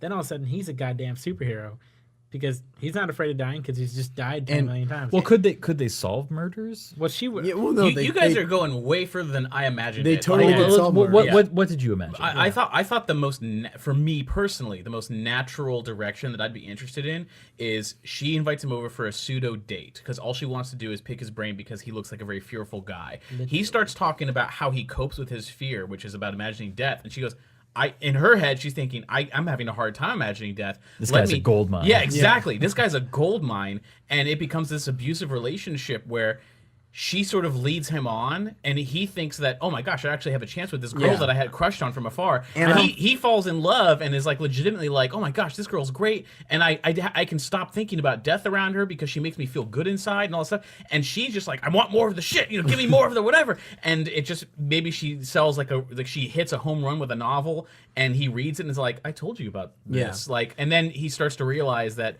all this stuff he's giving her, she's And using then he him. kills her. But would Liam I write don't know about about killing her. heartbreak? I don't see him writing about unrequited love. But No. the natural direction of that is like he suddenly he feels used, and then it's more of a human relationship story. But the only thing is, I don't think Eric as soon as he feels used, he'd be gone in a second. Yeah. Because he doesn't need anything. That's kind of his. But that's a good ending for a deal. short story. I think The idea that maybe there would coming be up a with it- third thing. Right, I think coming up with an idea of all the different things that would be compelling about these characters, which I think admittedly would be a lot of different plot points, like a lot of different concepts where you could take these characters where they would be interesting together, like somebody who has to go into terrorist sites and discern what happened, or who have to solve a also- real murder Right, well, mystery. I don't we think don't he'd know be- what Eric does for a living. Yeah. Which is another I don't thing. think I would think it'd be hilarious if he was like a SWAT team member, where he had to think of all these things before he could go in. See, that's the thing. I don't think he'd be good at like an actual murder scene, because if he has to imagine himself dying 6 different ways to look at a pretty girl, I can't see him even being able to handle a dead body. Like he'd have to leave. Really, I feel the It opposite. feels like the movie Manhunter a little bit. But Yeah. I feel the opposite, where he'd see a dead body and be like, that makes sense now. Where like live people don't make sense to him, dead people totally do. I would like to can hear. see that. Can you give that a week of thought? And bring it back to us. need a These lot two of characters, conversation. these two characters put together are really Are interesting. interesting, and When, that's when why I wrote once this thing. once you've cemented that she's not a serial killer in this conversation, because I'm like, if she's a killer, I don't alright. know. But now that you're saying this, Well, the yeah. thing is that then that's the biggest complaint, and I almost feel like I need to hide that in this. Essentially, what's now going to be a chapter. It's a better reveal. Like if at because, the end. Yeah. Well, okay, But so I don't know how to do that We yet. talked about a lot this podcast about what makes a good villain. Yes. Could you imagine? Could you take time to imagine a villain that would be perfect for these people to come up against? Oh God, that's gonna be hard. All right, I'll do it. I think that would be, if there's a third party involved that these people have to recognize, because they're the only people who spend enough time thinking about it to actually recognize that a villain even exists. There might be a good story there, and these characters are compelling. Yeah. But outside of a story, there's nothing to do with them. Yeah. On a side note, I think the best villain for them to come up against would be someone who murders with no thought, because they put so much thought into The murder. only thing is, I would almost say the opposite. It would be someone who murders and then always makes it look Well, like yeah, an yeah, accident, and then she'd be like, "This is an accident. Here's 1,000 reasons why it wouldn't be an accident." You'd be like, "I agree with you because I've imagined this death But that's who those- perfectly 1,000 times." That's who those two are built for. Yeah, I think If that they met someone who was just murdered because he felt like it and went away with it, they would just be like, no. Yeah. I guess it's just me, but I feel like any idea of, it's like you already have 2 really interesting characters. Yes. Saying, how do we make this more interesting by having an actual murder? I feel like that's unnecessary, because to me personally, these 2 characters talking is going to be more interesting than them trying to solve a murder. Well, I'm trying to think. But like, I like what the if idea what of if them the solving a murderer? murder because then they have to talk a What- lot. That's, What- I understand, that's fine, but that's why I thought the idea of her leading him on intentionally, making him think that she likes him. The only reason that doesn't work for me is that as someone as self-deprecating as and is weirdly aware of his own mortality, as soon as she started to ghost him or Right. gaslight him is the term, he would immediately be like, "I'm done with you." Right. Right. I can see. Yeah, I get that. Yeah. Or What he'd if- be, what- he'd what be if it's- overly insecure about What if she that. knows she needs help? You Yeah. know, like that, Or that- even that's admit all. it, yeah. Yeah. I mean that there's, I think there's a bunch of places you could go with this character. Yeah. With these 2 characters working together I- is really interesting. But I really don't want him to be the victim because I feel like he's already a victim of himself. It could be, she could be frank from the beginning, just be like, Yeah. hey, like maybe she does start to just talk to him because she wants to pick his brain for inspiration for the novel. But then once he reveals that he thinks about this stuff all the time, she's like, wait, fuck all that shit. What'd you just say? What's Like, you your- know, what's like, your real you shit? and me, we're working together on this, and then they can just legitimately Yeah. go from there. I would love to see all the different ways that you think this could go. Yeah. All right. And I feel like if you were to, like, for instance, if you were to say, here's this, give it to you, I would have like 12 different ways this could go. Right. I'd be interested to find out what you think is the most interesting. I'll do that. Okay. All right. All right, Douglas, tell us what you brought in this week.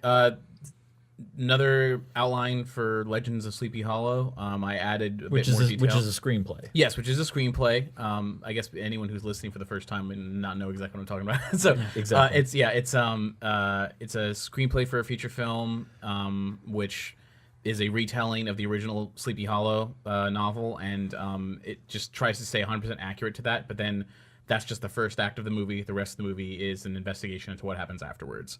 And what I brought in this week is an outline that sort of has more detail about each of the characters, and it has more detail about what I think the third act would be and stuff that leads into it. I still am having a problem thinking about how the heck they get out of the woods and like how they actually get away in the end.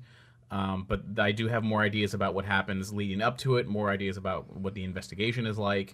I'm sort of feel like I'm beating my head against the wall. I thought what you brought in your third act solved that problem because of Ichabod giving himself to the woods and the horsemen. That's the end. But but how do they even get to that point? Is like I don't know what happens. Oh, okay. But I don't know. Before we even discuss that, I like the fact that and I feel like it was the influence of this group.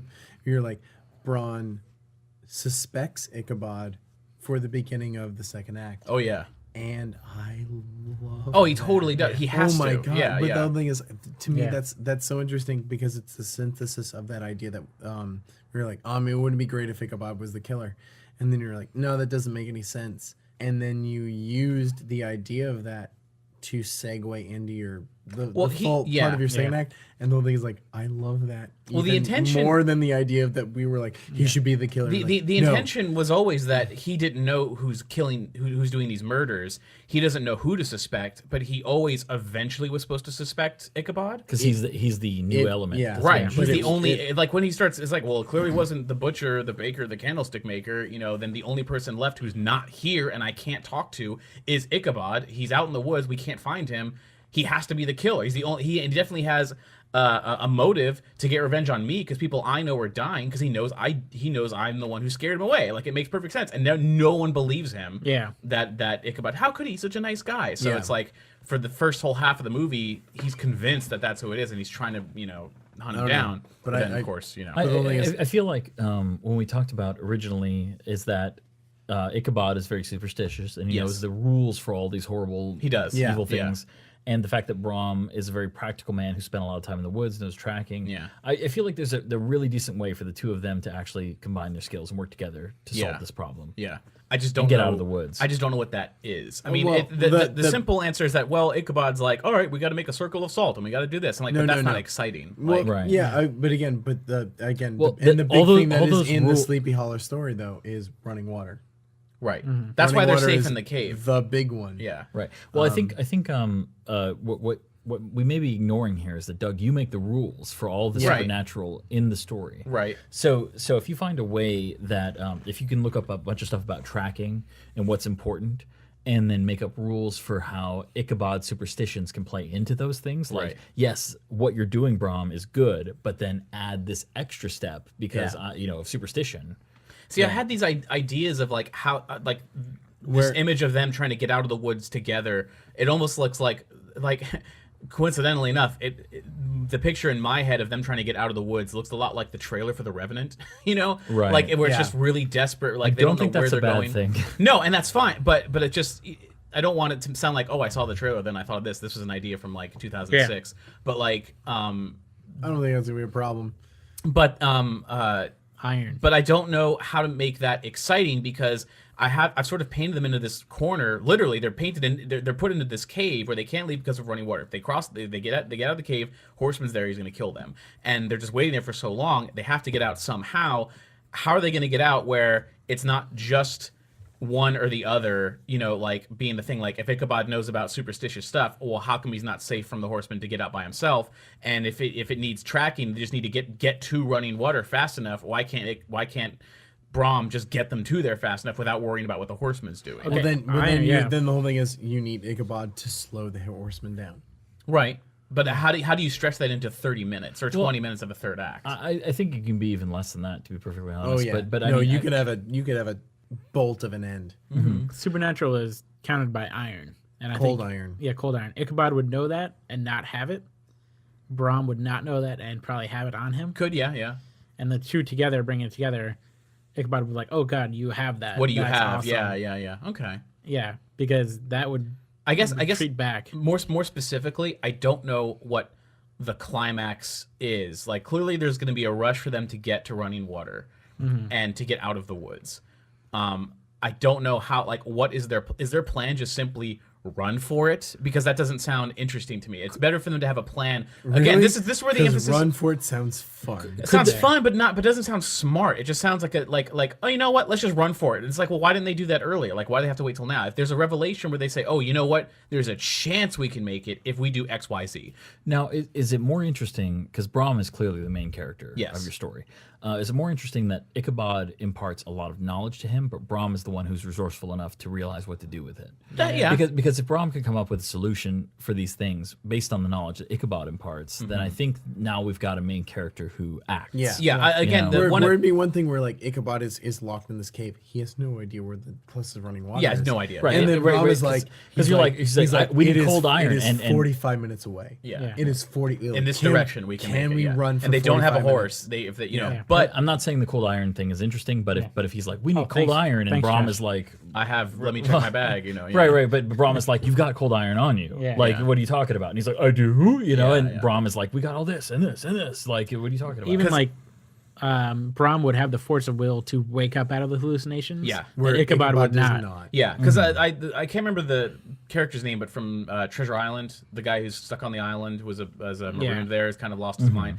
That's kind of like where Ichabod is at that Yeah. that point in the story where he's not self-aware of reality enough to where he could get out of there. He would never get out of there. He Well, would, even he would die that there. he is so superstitious that he Yeah. gives more power to the hallucinations than Brahm would. Yeah. So Brahm is slowly able to break out of them. Yeah, and he hasn't been there for as long as Ichabod is either. But Yeah. that's why one of the influences on my list was the end of Predator. Not because I want it to be a one-on-one fight. I think that's a great direction to go. Yeah. Yeah, but that's the thing. Like with Predator, it's a one-on-one fight with this monster. I don't want them to fight the monster. They have no hope against this. Well, thing. the problem solving of him like finding the mud and covering himself with the mud, and setting up all yeah, the traps, problem solving like, is the thing. That's the direction I want to go. I think you're absolutely on target with that. I think that's a really I just good. got to figure out what that is. That's why I wrote like practical traps ? Magical traps ? Like if Brahm is like, well, maybe we can at least slow him down. He's a tank. Maybe I can at least slow him down if I dig a trench here and set up a thing here, like a practical, or trip or a the snare. horse. Yeah, or trip the horse. Oh, and then the- Ichabod's like, I'll pour the Alright. salt here and I'll put the cold iron here, and if we is just this slow weird, him down. But the idea of the headless horseman sans horse Oh yeah. on the last track. If Ichabod knows the rules Sounds and what that would fun. mean, I think that's Where, really where good. the idea where like he's like Brahm is like, we can trip the horse, and then he's like, if we trip the horse, are we fine? Or And just, then or, Ichabod's well, like, I think the "He'll big chase question us." is, yeah, if we trip the horse, wouldn't he just magically show up again because it's a fucking ghost? You know, it's like it's. Well, a that's the ghost thing where the horse. cold iron could come in. That would stop it from coming back. or whatever. Yeah. Yeah. The other thing is, I'll tell you real quick, is that Because I'll tell you, two people being chased by a horse would be interesting for a little bit until the horse would catch up with them. Right. Yeah. On short distances. Right, But the yeah. idea of removing the horse from the headless horseman, I think is an then they go, interesting you know way what? to go. That's an angle where he's just like, you know what? If we can get him off the horse, we have a chance. we Yeah. have a shot. Yeah. As long as Ichabod who knows that. Yes. Well, Yeah. I think there's a lot of really fun stuff to play with in there, and if you think of the end of Predator, I think that's absolutely the tone you should go for. The one thing I'll say real quick is that the original ending that I had back in like 2006 or 2007 was that that was not the end of the story. They do get out of the woods, but it wasn't like a big puzzle thing. They just sort of escape. They both get back to Sleepy Hollow, and they're like, "Oh my gosh, we made it, and we're alive, and and now everything's fine." And then like it flash forwards like a month later, in where because like it was in the fall, and now it's like December. Then you see the river freeze over.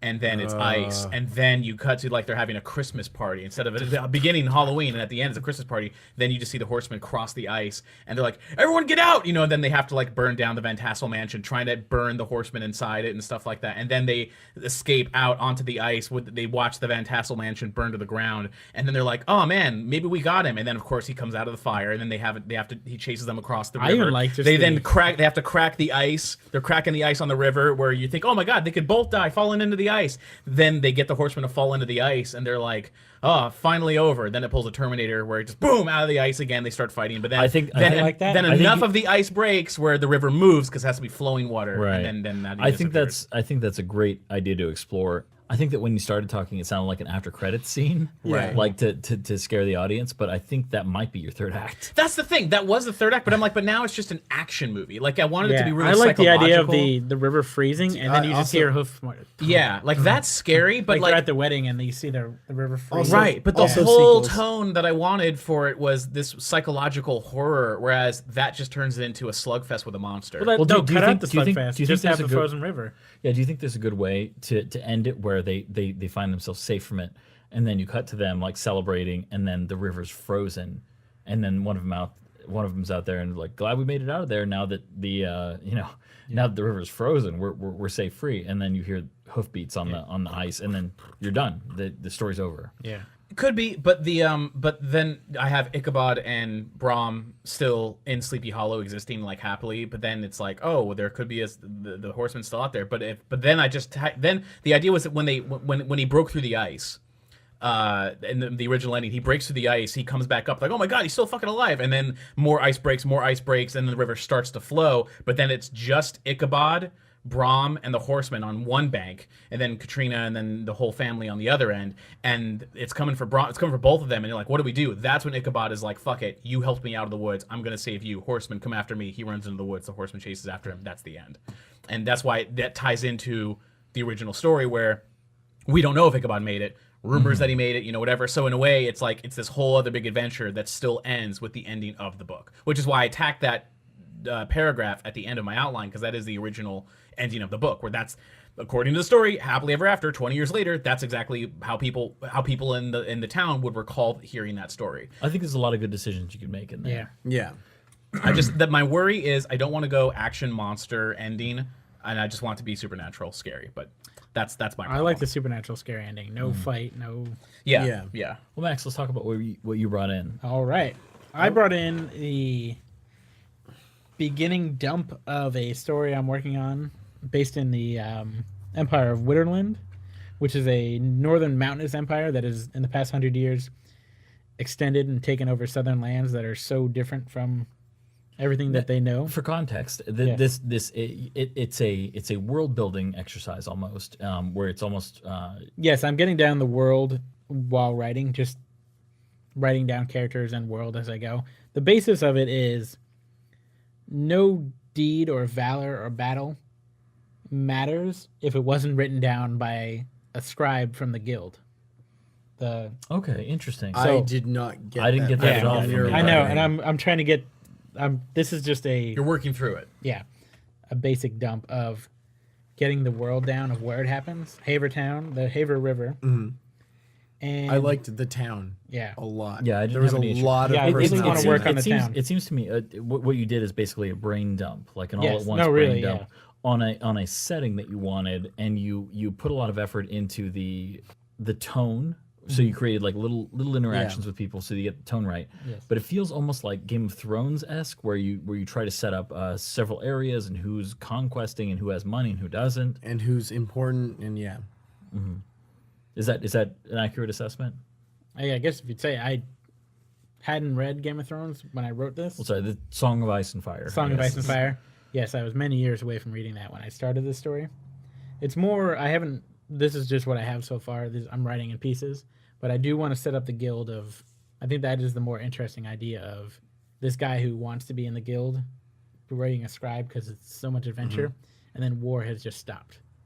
The wars are done, and he's stuck being an And accountant. is he going to orchestrate one? He's not going to orchestrate one, but now knights go on. They go south to go on adventures, to go into the jungle to fight beasts and monsters that they've only heard of in myth and legend. And they need a scribe because it doesn't matter if you kill a dragon or whatever. If the scribe wasn't there to write it down, didn't happen. And this guy whose sole ambition is to be a scribe. You really need to punch that harder than. Well, no, No, I haven't even started that. I was yeah, gonna this all felt like world building to me. Yeah, it is. Yeah. So what format would you eventually want this to take? A novel format, short story? I'd say more of a novel. Definitely Okay. going to fill it out. Then your scribe needs to be your main character for one. Yeah, he is. I just haven't written him. I was gonna say, Yeah. didn't get that from what we read. Yeah. The world seems interesting because Oh, yeah. I mean it's very similar to medieval fantasy Yeah. that we're used to, but on a much more reduced magical level, similar, like I said, to Yeah. A Song of Ice and Yeah. Fire. No magic. Yeah. So is there no magic in this setting? No magic. Okay, so dragons and stuff like that are just There's beasts. magic, but in the sense of like Shit, we don't Magical know. creature. not Or- magical creatures, but like if we all went to the Philippines and saw like something we wouldn't know about it, we'd be like, oh, that could be magic, you know, like a fire dance or something. Okay, It's going to be just something we don't know about because we're from a different culture. so it's a medieval fantasy Yes. without magic. Now- Without magic in the sense of magic actually existing, there will be magic in They just think there's magic. belief but there's- systems yeah, of yeah. magic. Yeah. Okay, so your main character is a scribe. Yeah, well, he wants to be. So okay, so is his job to partner up with somebody who's about to go on an Yes, adventure? he's going to be going with the prince Okay, because the prince is going to get to. He's going drinking with his friends, Yes. and he's there, and he decides he wants to go on this great adventure. So he goes to the guild hall, and he's like, "Hey, give me a scribe." And they're like, "We sent all the scribes out last month in the adventure season. You're a month late. There's no one here." He's like, "I'm the prince. Give me a scribe." Like, we don't have anyone. He goes, "That guy." They're like, "Oh no, he's not a scribe." He's like, "He is now." so that's your main character. That's our main character. Okay. Yes. He's been applying to be a scribe. He went to college. He isn't being accepted for the scribe. Just Why? I haven't decided yet. That's so important. you talked a bit about the prince, and I thought he was Yes. interesting. Mm-hmm. But yeah, I would be interested in a story told from that perspective of the guy who's supposed to follow around this asshole. Yeah. Yeah, that's what I was gonna say. Just when I got interested in the scribe character, you switched. Like you went. Yeah. You No, went, I you know- originally wrote the story of the prince, and then I decided to put the scribe in first because the scribe was going to come afterwards. Ah, So I okay. wrote a little. This was just something I scrambled today to put together. Yeah, I would definitely like. No, the scribe is the main Yeah. character. He is going to be the focus. I would recommend that when I would say don't even mention the prince. Just do the whole Yes. thing of the scribe. He goes in. He says, "Okay, I want to." Maybe I would even say I want to be a scribe, and they say you can't do that. You missed your chance. You're going to be a librarian or whatever instead. And he's like, "Oh shucks." Then the prince shows up, and your scribe is seeing him for the first time as he arrives, and like you're seeing it from his perspective. And the prince is getting all pissed off, and is Yeah. like, "I want a scribe," and they're like, "There are no scribes here." And then he's like, "That guy's my scribe," and then your hero is now like, oh fuck, like, you know, like Yeah. I thought I wanted it, but now that it's being thrown upon me, I like, then So they're that like, is going to be the eventual end. Yeah, of This him. level. yeah, yeah, He is yeah. going to go through the adventures and do all the thing and get out, and everyone's going to be like, "You're the best scribe. We want to hire you." And he's like, "Fuck you. I'm an accountant. Never want to do that shit again." If that's the direction you're going, I think Yeah. that's really Yeah. Yeah, fun. I would Yeah, definitely say but- then, yeah, when you're introducing any more people, do it from the Don't- scribe's point of view. Yeah. And don't split your focus. And if you wanted to give more character about how the prince even arrived, have him tell Yeah. tell a grand story as he approaches. Like we crossed on this ferry and we Yeah. drank and had a To circus where before you." your scribe would be going, oh man, they went on an adventure just to get here. Like I would wish I was Yeah. there to document that. Yeah, this like, really is. This is my world building for myself. Mm-hmm. I'm writing. I based this off. I was watching some rain move through a puddle, and there was a puddle, and then a river and a puddle, and I thought of interesting how to go from one puddle to the other puddle, like a river, and that gave me the idea of Haver Town from the Proclaimer song. You know, You and then- completely lost me. I don't know how a Yeah. puddle going into a puddle to a river. How, like, puddle, how the- there was like- a puddle, and then more water would run down into another puddle, and that reminded me of a river, like two lakes with a river. And then if there were cities, what kind of trade would they have? Who would go from one to the other? Oh, so just the idea of like, where would that river go? Yeah. And, oh, it would go to this place. It was flowing south, and the south would be the jungle, and there'd be tigers and beasts there that people from the north would have never seen. They would think they're courageous monsters that they need to go destroy. Interesting. Yep. I think if this is going to be a novel, I mean, I know Yeah. you're really not keen on outlines, but I would like to see kind of a bare bones, like plot of where this would go, because I feel like there's a lot of really good places you could go with this, but I don't really even know what to critique, to be perfectly honest. I'm definitely interested in the character of the scribe, the guy who says, I want to. Yeah. It's an interesting thing to say. Yeah. Mostly like, I want to go on an adventure. He's like, I want to document the adventure. Like, Yeah. where you don't have to be like firsthand stabby, but yet you were there. Like a Werner Herzog. Yeah. Like, there's something really cool about that I definitely want to read more about. Okay, cool.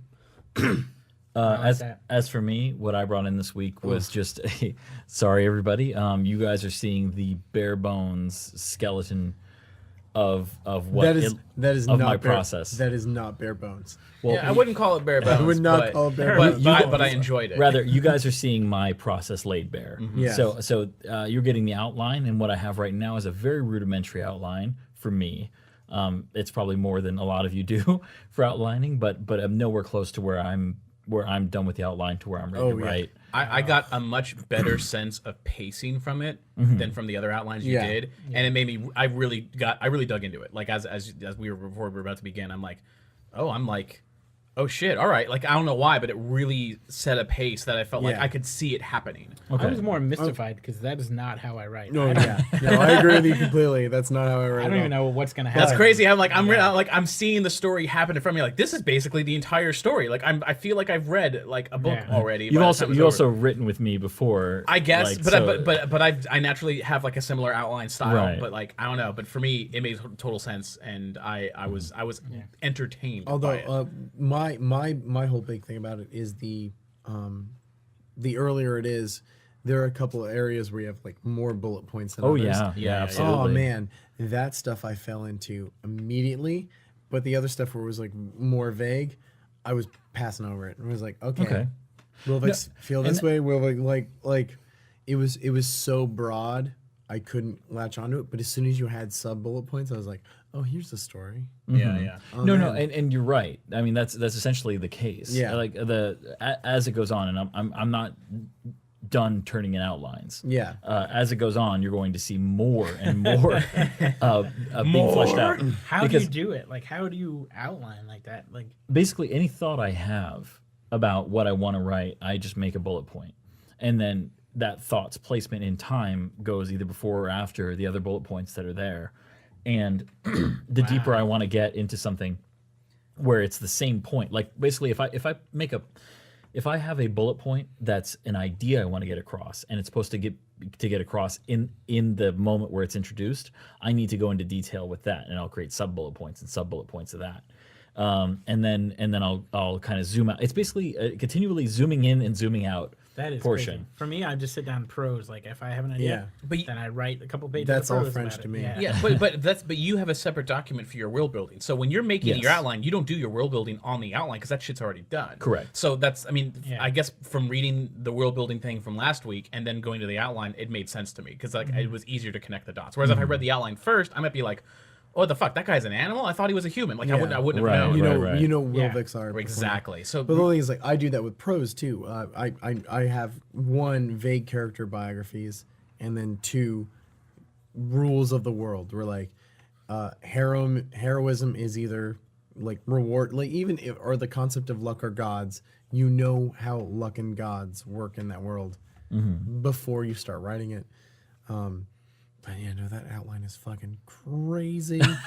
It's funny because I from my perspective, it's very straightforward. Really? yeah. Yeah, That's to me, that's insane. now, is it insane because of its content or because of just the idea that Oh, you no, wouldn't no, do that it? detailed. No, yeah, no, the content works fine, and then the whole thing is, I see where you have the skeleton of an entire story. That is not how I make a skeleton of a story. It's kinda like in the least. Opening a physics book as opposed to opening like a literature book. or Yeah. something Oh to yeah, me. no, Yeah, it should I think just coming basically from the different world of being like, oh, that's how you write. It's not worse than you. It's probably a lot better because you Oh, yeah. you get way more done than I do. It made me. But it's just so different to me that I'm just like, I was only intimidated by the length at first, but then as I started reading it, yeah. I just got Yeah. pulled into it. And but like it made me. When was the last time that you read what? nobody picked up on that. what? I was only intimidated by the length. Whatever. Oh, We're talking literary here, Oh, man. okay, sorry. we're talking literature. Have you read, or when was the last time you read John Carter, Princess of Mars? Oh, I read it when I was a kid. I was probably 10 years old. Okay, Couple months because ago? I read Princess of Mars like earlier this year, Okay. and it was the first time. Oh, this okay, this first made me time. think of Princess of Mars in a good big way. Oh, good. Okay, Yeah. yeah, because I'm having a hard time describing it because I want the first. Okay, so Yeah. primer here. I'd planned for this to be four. The books. movie primer. Right. I'd planned for this to be 4 books, and the first book should feel kind of like Fish Out of Water, almost John Yeah. Carter, Princess of Mars. Yeah. I would like the next book to feel pure sword and sorcery, Right. as in Conan. I I think, and I don't want to give away what the next two are like, but I think it would Cyberpunk, help. obviously. I think it would help if you reread or listened to Princess of Mars, not because it's like, oh, you got to make it different or whatever, but just because it's like Tonally, it's, that's to me, where you need to be. it's that kind of grand adventure, Yeah. different world, learning the language, like being fully immersed, learning to fight, learning to like relearning all these things, and the relationships that he forms there, and then magically it's woof, it's gone again, and it's I think it's different enough that unless people were like really trying to criticize it, that would be close to that. But I think read that again. But that's the tone I felt while reading it, and you need to keep going in that direction, man, because it's good. And Cool. the only criticism I have is I want more from Malcolm. You'll get more. Oh yeah. I've got a little more. No, but I'm just saying, even in the understand outline, he seems less present. more wooden, like reactionary. No, the whole thing is like, look how many times you mentioned Malcolm versus what's his name? What's the Wolvix? Kilvin. You mentioned Kilvin's name twice as much as Malcolm in the outline. And there's a good reason. There's a good reason for kills that. me. Is because generally I start with broader plot points. Yeah. And Kilvin is the instigator of a lot of plot. Malcolm's decisions matter for plot points, but I want the decision making to be internal. You know, where he makes a decision to do something or not to do something. So the idea is the outside world has all these issues, and for the first half of the book, I want Kilvin to be one of the main issues in his life. But I see what you're saying, and I think next week there will be a lot more of that satisfied as I turn in more of the outline as I get deeper into it.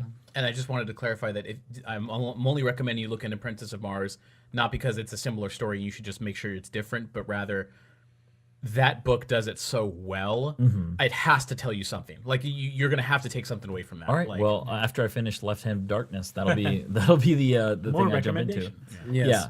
Yeah. So As a writer, there's always more things to read. no, check that out I on did Amazon. change something because I was having the problem where Malcolm did not have an arc in the sense that he learned something that was useful to the problems that he had at the beginning of the book.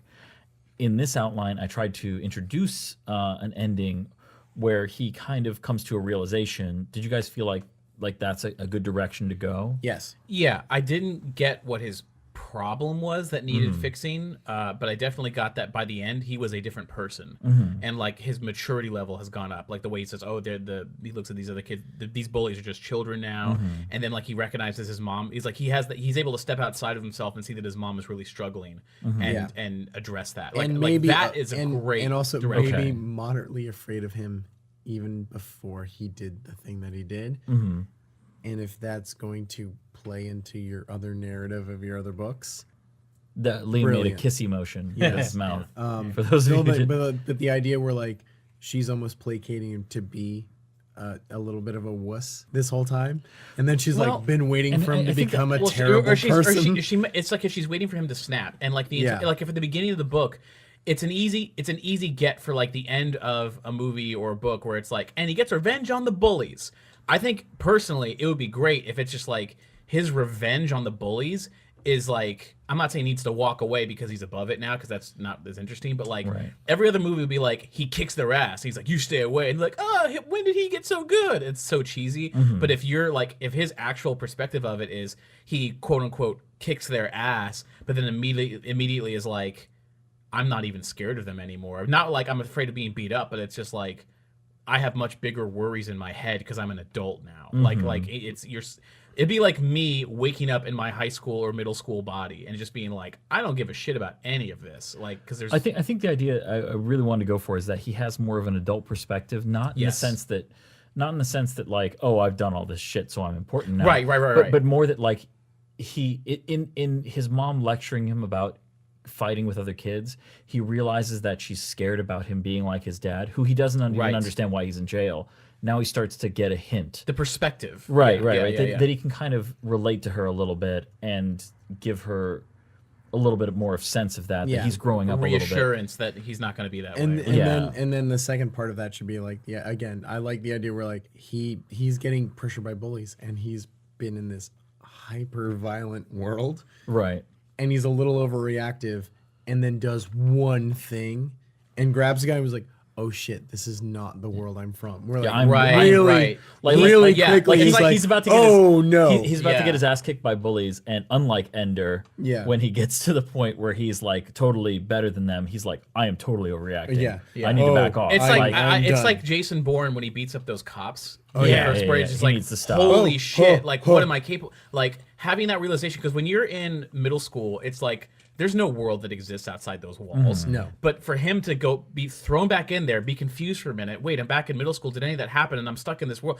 Suddenly, middle school matters again. But then in that moment where he has to beat these bullies and like not deliver the killing blow, that's when his brain opens up and is just like, you know, that Yeah. you know what I'm saying? Like that Yeah. moment of like, there's a whole like other world these out are there. these are somebody's children. Yes, because he had to take care of those other children while he was Right, there. right. So it's like he gains this huge perspective where middle school, this life that he's living, it's just one small piece, and like what's more important is the way his mom sees him, the way he sees himself. And also, like, he's not a Fury here Yeah. anymore. He's not in the danger where he needs to be at 11 all times. Right. And So that's a blessing, and he's so happy about Right. it. He Yeah. needs to be happy I about do- it. I do kinda We're want like, it to be oh, bitter. you're the worst thing that's gonna happen to me. Oh, I'm fine. I do Yeah. I do We're want it to be a fine. little bittersweet where he has to leave Kilvin's children fatherless. Yes. You know, where he has to, I mean, but to be fair, he's not the most capable caretaker of them, and other people in the village will be much more capable. Right. But the idea that he would be sad about returning because he can't fulfill what he thinks is his duty to those children, but he's happy to be back. But also, does he question that it ever actually happened? Like, Yeah, well, I don't think in this book, I don't think so. I don't think I want to deal with the idea that it ever actually happened in this book. right. I think maybe in the next book, you'll get a perspective of Right. Because the the guilt struggle after that. Yeah, Really? the guilt. Because this is so immediate. Right. Because but I almost think like the best part is like, does it matter that we're like, did it happen? And then he was like, I have all these skills. Doesn't matter that it happened. Well, I Is think it kind of an interesting thing. the too. guilt of leaving the children behind is something Should that be he poignant. would be poignant at first, like right away. He's like, how do you deal with that? But oh shit, I gotta deal with these bullies. But then in a second book, that's where it's like, wait a minute, did it even really happen? Like that sort of questions come up or whatever. Well, do you feel like where it leads at the end of this? Because the ending is not something I really dealt with very much. I didn't feel like I had a good button on it. Do you feel like this is a better place to kind of draw the line and leave the reader? It's never-ending story. If never-ending story didn't end like a piece of shit. Yes. Okay. I would just never-ending like, story is, by the way, More child. awful. No, not even that. Where he rides Falcor and then distresses his bullies. That's what I'm saying. Right. Like that One kind of of the, it's yeah, one, yeah. But the whole thing is that is a terrible ending. But the idea that he just got skills and information and knowledge and his Bullying the body is bullies. where they're not Yeah. even bullies anymore. Yeah, Bullying the he's bullies okay. shouldn't be the message. It's like, oh, if you No. want to get rid of bullies, you need to kick their ass, which I mean is effective in the real world, but you know, As a teacher, it's But- really not, because Yeah. most of the time you just give the bully the license to be like, okay, this is violent now. depending. Well, it Excellent. depends That's on what who I was looking for. it I depends on will who say the my bully is. I had a lot of experience with bullies when I was a kid. I was one, yeah. I was not a bully, but was bullied. when I was a kid, I looked at bullies as the green light to act however terribly I wanted to those bullies, and I had a lot of negative experience where I would look for an excuse to fight Yes. bullies, and when I'd see somebody getting bullied, I was in a very Knight aggressive, it? violent mood, and when I'd see somebody getting bullied, I would try to instigate that bully into an action, not because generally I wanted to protect somebody, but because this is a safe way morally Yes. for me to get my aggression out. Steven Seagal. And also, there's nothing like spitting blood into someone's face. So I've never done that. You were the So bad. I wouldn't You were know. the bad guy in Shame. Yeah. Yes. Pick up the gun. I was Wild Bill. More of like No, a little Bill. I'm You're a sorry. little bit. Oh shit! You're a little bit. More of Not a- forgiven. Yeah, give him the gun. Billy, like You're a, an asshole. Little Bill, like my favorite Nick That Jr. was show. that was, by the way, another one of the movie villains that I was seriously considering is Little Bill. weren't Yeah. you Billy Unforgiven. Jack, though? Billy Because you were Jack. fighting for the good. I guess. Nah, he was a little Bill. But anyway, yeah, I was my goal is to next week turn in the whole story that feels like it leads the character from one problem where nobody can be honest with him, like, and he doesn't understand adults, and he doesn't know why they won't be honest with him about his father, to him kind of immediately from the way they speak, being able to put himself in their shoes and have a better perspective of where they're coming from. So he actually doesn't even need to know. Right. Well, The that's a really good arc, and I'm really a fan of that. All right. Well, hopefully it turns out good. Yeah. So So we're doing Western or sci-fi? I think we were talking about holiday films. Yes. That could be interesting, and we thought the idea of combining Western would be interesting, but I don't think any of us actually knows how how people in the 1800s celebrated Christmas. So I mean, I read A Christmas Carol, Yeah. so they definitely did celebrate it. oh well, I mean, The West. but that's not a Western. Right, I know what you're saying though, but that's 1800. So it can't be too far off from that. It can be incredibly far off from that. I'm just saying. It's like it's not. I don't think it's the only thing is like there's no commercialism. Yeah. You know, it's Christmas pre-commercialism. Right, but No Rudolph the Red-Nosed Reindeer or Frosty the Snowman. okay, All but hymns and. But finding the story in that is Right. It's, And you know it's what? A You know what? quagmire. Because most modern holiday films are about like finding the real spirit of Christmas, cutting through the bullshit. Back then there was no bullshit. Yeah, to cut so it was through. just And also you know, What like, if it's about finding commercialism and cutting through the bullshit of true love? cutting you don't have family in that shit. See, no, if we gotta robot make- comes in, make they're some like, fucking you can have money." this and you can have this, and the cowboy's like, yeah. it'd be like, oh, don't you want to talk about Jesus? They're like, we're here for gold. Leave us alone. Well, I think what appeals to me about like we don't really understand Christmas in the past, but Christmas in the future could be interesting. Could be a If- terrible nightmare. Or great in a weird new way, to express it. Well, because my thought was also is like to vote what nightmare, if it's please. a bunch of people in space who finally get their calendar back online and it's about to be Christmas and they're like, oh, we should do something. You know, like is that a more interesting? I can have fun with that. Could be. I had the idea of what if there's just a space colony on a distant planet, and a solar revolution for this planet takes, let's just say, 5 Earth years, as opposed to 365. Oh, that's a good days. idea. So they get So- one Christmas it could every be- 5 It years. could be that, but like you could have a new colonist leaving Earth, arrive on this planet, and be like, "Oh, all right, so back on Earth, it's like December 12th, and like they land here, and no one's getting ready for Christmas." And they're like, "Aren't you guys getting ready for Christmas?" Like, "Oh, we're on our own calendar here.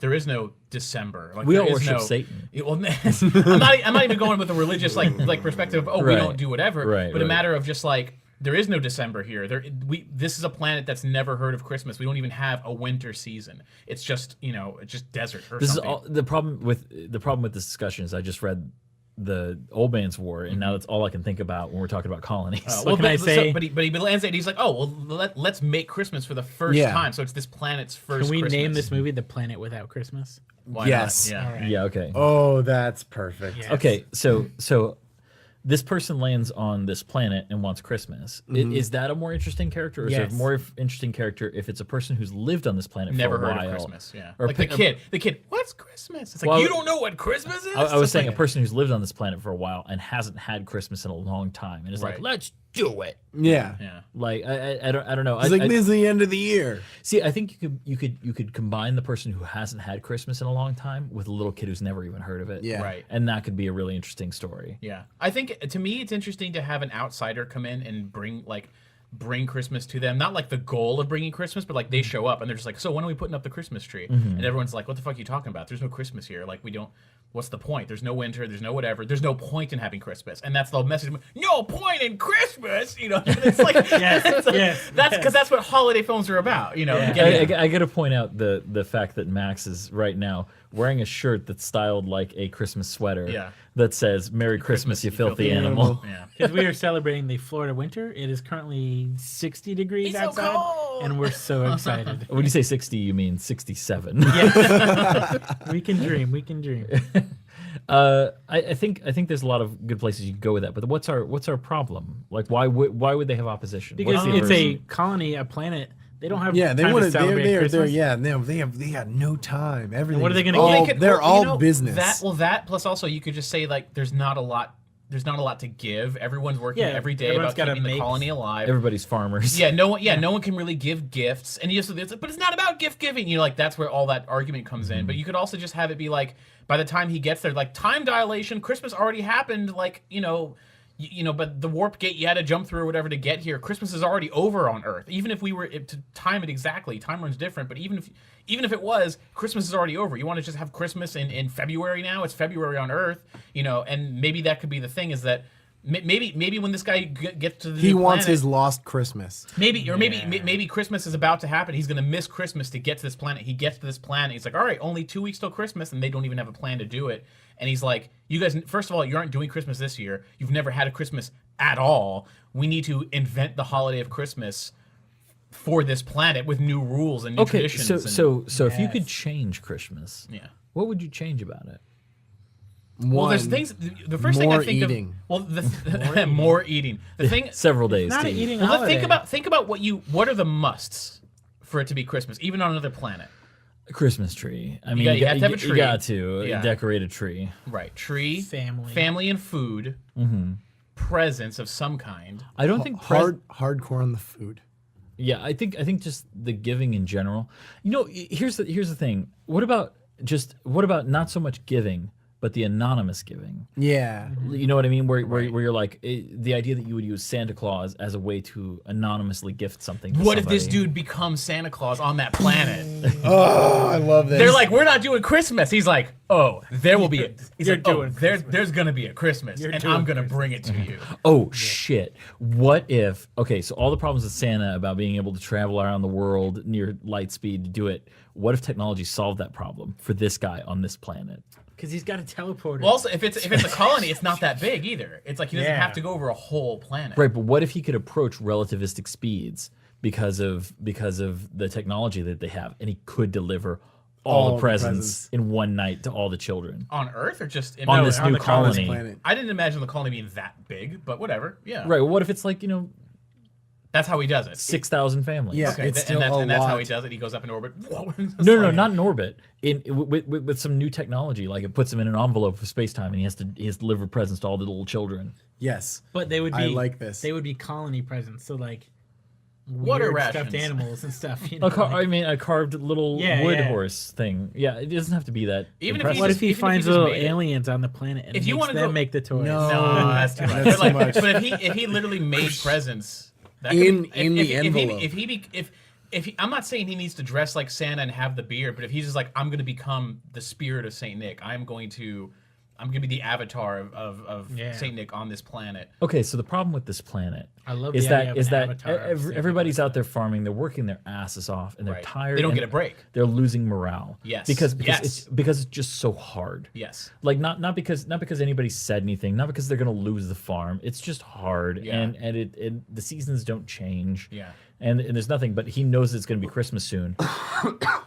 He finds this alien tech, right, that allows him to travel at relativistic speeds, and it's really hard. He can only do it in a small amount of time, so there's risk. Oh, what if like a ship comes in and it's gonna deliver a bunch of toys, but it can't get off the planet, and he's like, I'm gonna deliver all these toys to all the children in this colony, and I can do it in one night.